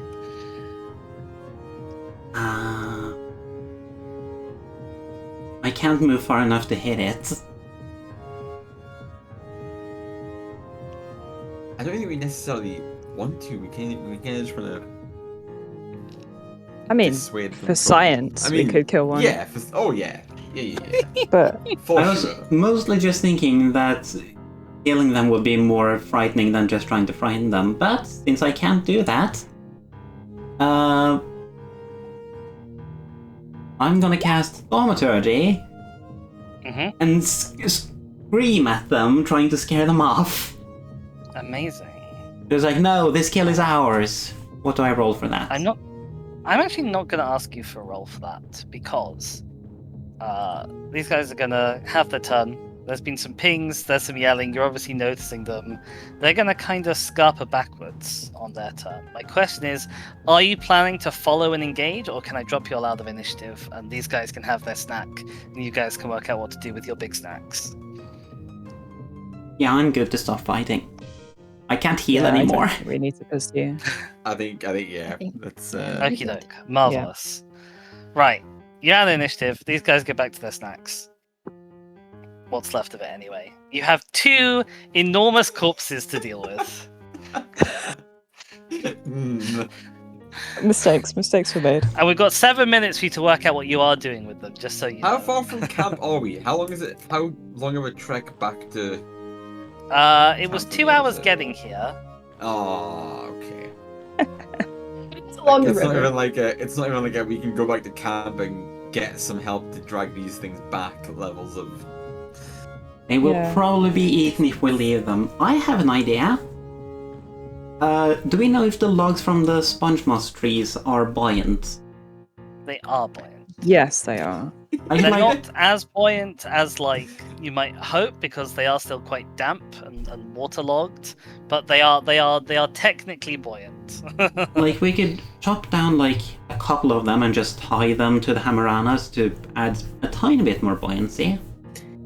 I think the problem is getting the Hamaranas into the water to begin with. Yeah. Well, I mean, so we've got to drag them what, like 90 4 feet or miles. something. Oh yeah. No, we're It's like- putting them in the river. To the water, yeah. But I think we can probably just tow them. You know, like We- assuming that they will float corpse-wise, which the buoyancy of corpses is a difficult question. But if we can just tether a rope to like around their necks or something, I mean, just what we can do is walk that along the we shoreline. chop down the logs and then we do the thing where we like lie down the logs and like roll them over them, just to bring them closer to the water, and then tie them to the logs and push them in. Yeah, sure. I do love that, like, every time you win a fight, it suddenly becomes a logistical question of how do we get these things back home? We should probably come up with a better strategy. I feel like I am feeling like an artificer the way I'm like after each fight, just like, we can make use of this. I mean, There's the things we can do. I Let's bring the thought- wood lice back. I thought there would be more like Monster Hunter logic where we just carve them up, where we kill them and take You the good absolutely bits. can do that. There is Um, nothing stopping you from doing that. Like, Okay, what but do we we- still have to carry all the bits. Well, yeah, but Unlike like, them- what are you after? You're after gut. Yeah, Well, okay, yes, but the that gut would of be a huge wasteful creature to is leave the also rest of it. impressive. It would be wasteful. And it It looks would be very wasteful. impressive to rock up with 2 of them. A bit of a slap to the face to the people that were like, now I know that all I did here was run Exactly. in and die. And we But can a bit make of a use of the slap bones. to the face of the people that said all we do is run in Okay. and die. Are we able to attempt to tie some floaty logs to them and some rope around their neck and like walk them down the river effectively? Yeah, Yeah, I you think can that's a try. good You idea. can wander along the lake shore, trying to sort of drag these guys on a makeshift pontoon. Make Okay. me. God, I don't even know. Make me a dexterity check for tying them up. You don't need a check for cutting down the trees. Who's dexterous? Who can tie knots? I can try. Go for it. Attempt will be made. I For a believe dex in check. dice. Can I argue? Wait, sleight of hand check would be the same. Never mind, my modifier's the same. Also, Hey! this Eh! way, Hey, 20! we bring some much needed logs back to refuge. 2 whole logs. 2 wet, sad logs. Okay, you guys spend some time chopping down some trees, kind of bundling them together. How much rope do you have between the 4 of you? I 50 think feet? it's 50 feet by 50 feet? default. Yeah. Assuming we didn't lose any up and down the mountain. I think we must have lost one lot of 50 foot's worth I of rope think you lost one lot of 50 at the very feet. top. We have to fight over Okay, whose so, rope that so, was. so it's 50 feet times 3 is what I'm hearing. Yeah. Yes. Okay, that's plenty to tie some logs together and then strap some corpses to them. It is very makeshift jury rig, and the resulting thing hangs low in the water. You'll need to probably wade out a little bit into the lake to get the pontoon far enough offshore that it'll actually not be scraping along the bottom the whole way. Okay. I have absolutely no idea how buoyant I would expect a fresh corpse of a thing like this to be. I'm going to assume it's buoyant enough that it wouldn't just sink. Like, the logs are providing Nice. extra buoyancy, but not loads. Perfect. Because we're at the end of the session, we're going to assume that you guys will be able to do that. Chopping down the logs is going to take you, and building the thing is going to take a couple of hours. Getting them home, you're going to be moving slow, trudging through the lake. It's going to be dark before you're back home, probably. Are you planning on just pushing through, or are you wanting to camp out not very far outside of town and walk them in the morning? I think it's best we just get these things back, right? Yeah, I Yeah. agree. We're gonna be I a think target for predators, given- and also we don't want to worry people. Yeah, given how much everybody clearly freaked out that we spent too many nights in the wild before, we probably want to not do that. Yeah. Okey-doke. We just need to get home. So I'd light a And- torch.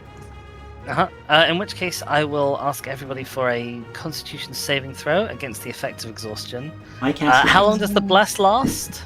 1 minute. 1 minute. Okay, you do not have bless anymore. Okay. I'm I really got a- EP. I got 15. Morwen is real EP. I got a 19. That's fine. Wait, what are we rolling? Con saves against the Constitution. effects of exhaustion, please. Ah, You might be sleepy again. No, that's pretty good. I got And- 15, sorry. 15, okie doke. Only Morwen is struggling from the way. Maybe you're the one who is actually dragging them. You are strong. you are strong, yeah, it's a long and very arduous journey back to refuge. Most people are in bed by the time you get back. The first that you will sort of be recognized is when you hear a ring, ring, ring from a guard tower on the borders of the actual town.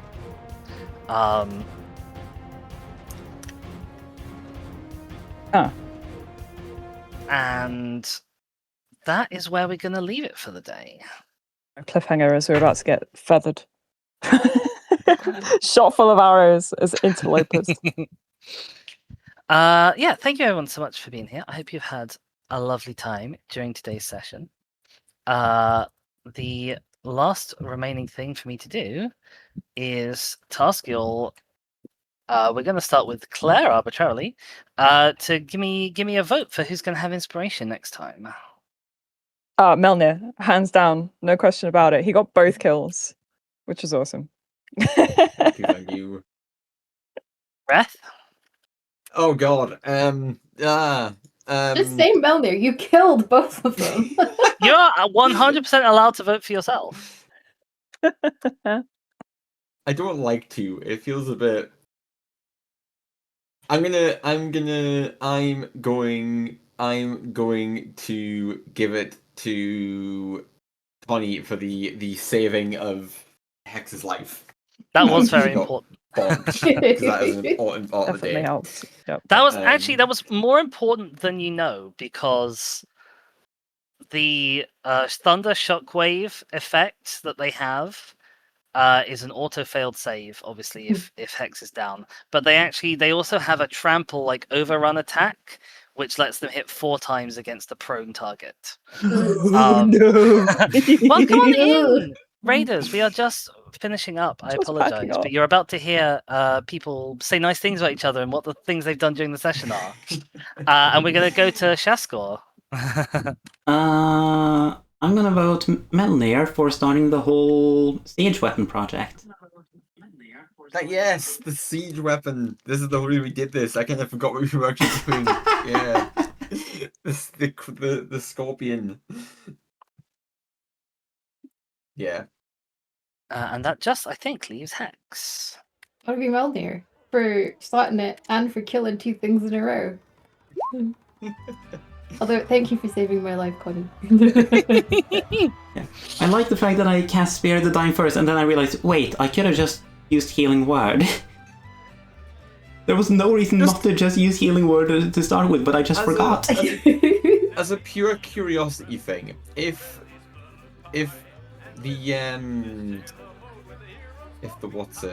the Child Divinity had been on the turn when I got all that damage, would it have doubled the entire set of damage? It would have doubled the first attack, which was the crit. The crit, It wow. wouldn't- Okay. It wouldn't have doubled the second attack. Yeah, with a double. Okay, wow. But yeah, you would have dealt what, like 40 damage in one go. 40 I think. damage in one go. Yeah. Yeah. Wow.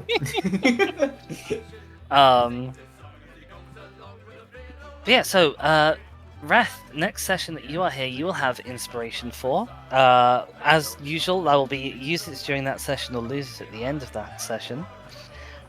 Next session, I believe, should be next Sunday, if people are around. I will be. Yep, yep. Could be. Okie doke, amazing. We Hang might on. even have all 6. We'll have to see what. Oh, did you say What's you're up? not Chesko? Sorry. Hang on, there might be something happening then. I'm checking my I calendar. don't know. No, barely not. Amazing. Yay!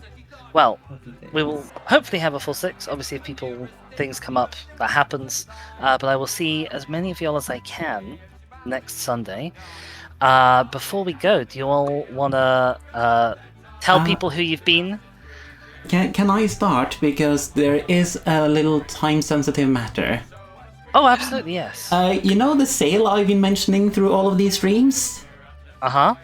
Yeah, there's 4 minutes left of that, so if you wanna grab that on sale, you gotta do it now. Great, go! Yeah, go to Chesko's chat. Go find a sale. There's 4 minutes on it. Maximum FOMO, get fun magical dresses, get singing sea wolf lycanthrope pirates, get a Fey market with fun bargains, get all sorts, go and have fun within the next 4 minutes, otherwise it's full price. There's some free stuff there as well. You can still get like a dragon wolf or whatever.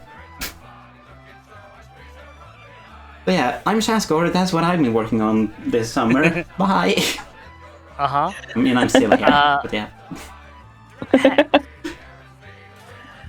Hex.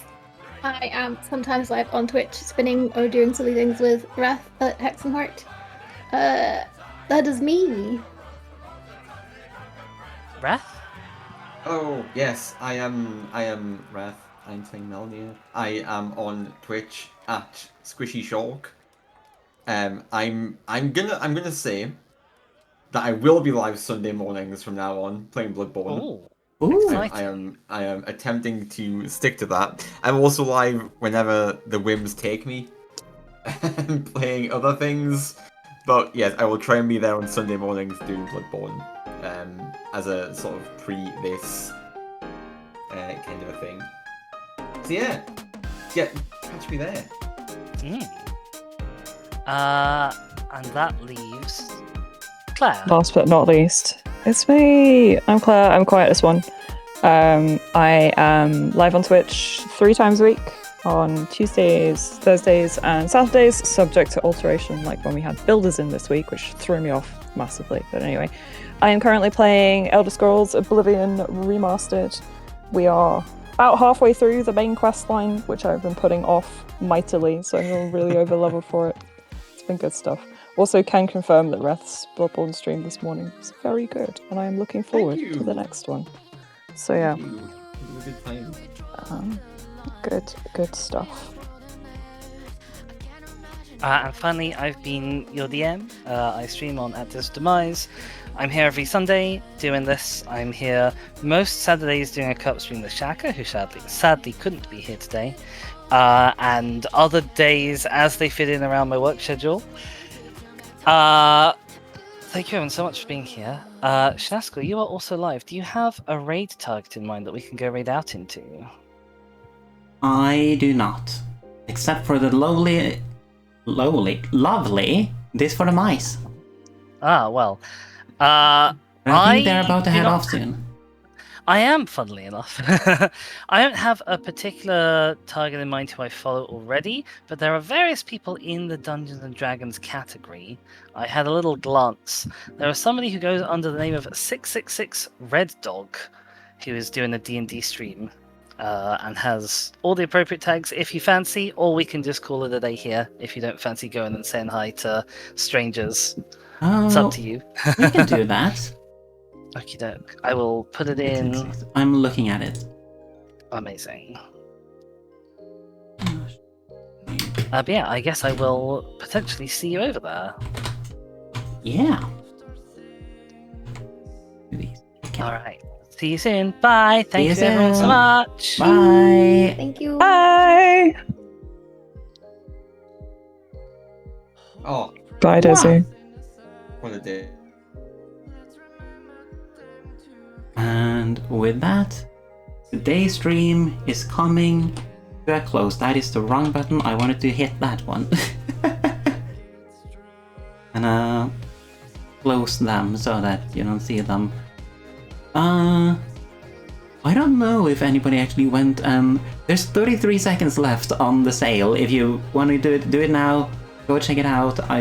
Did anybody get it?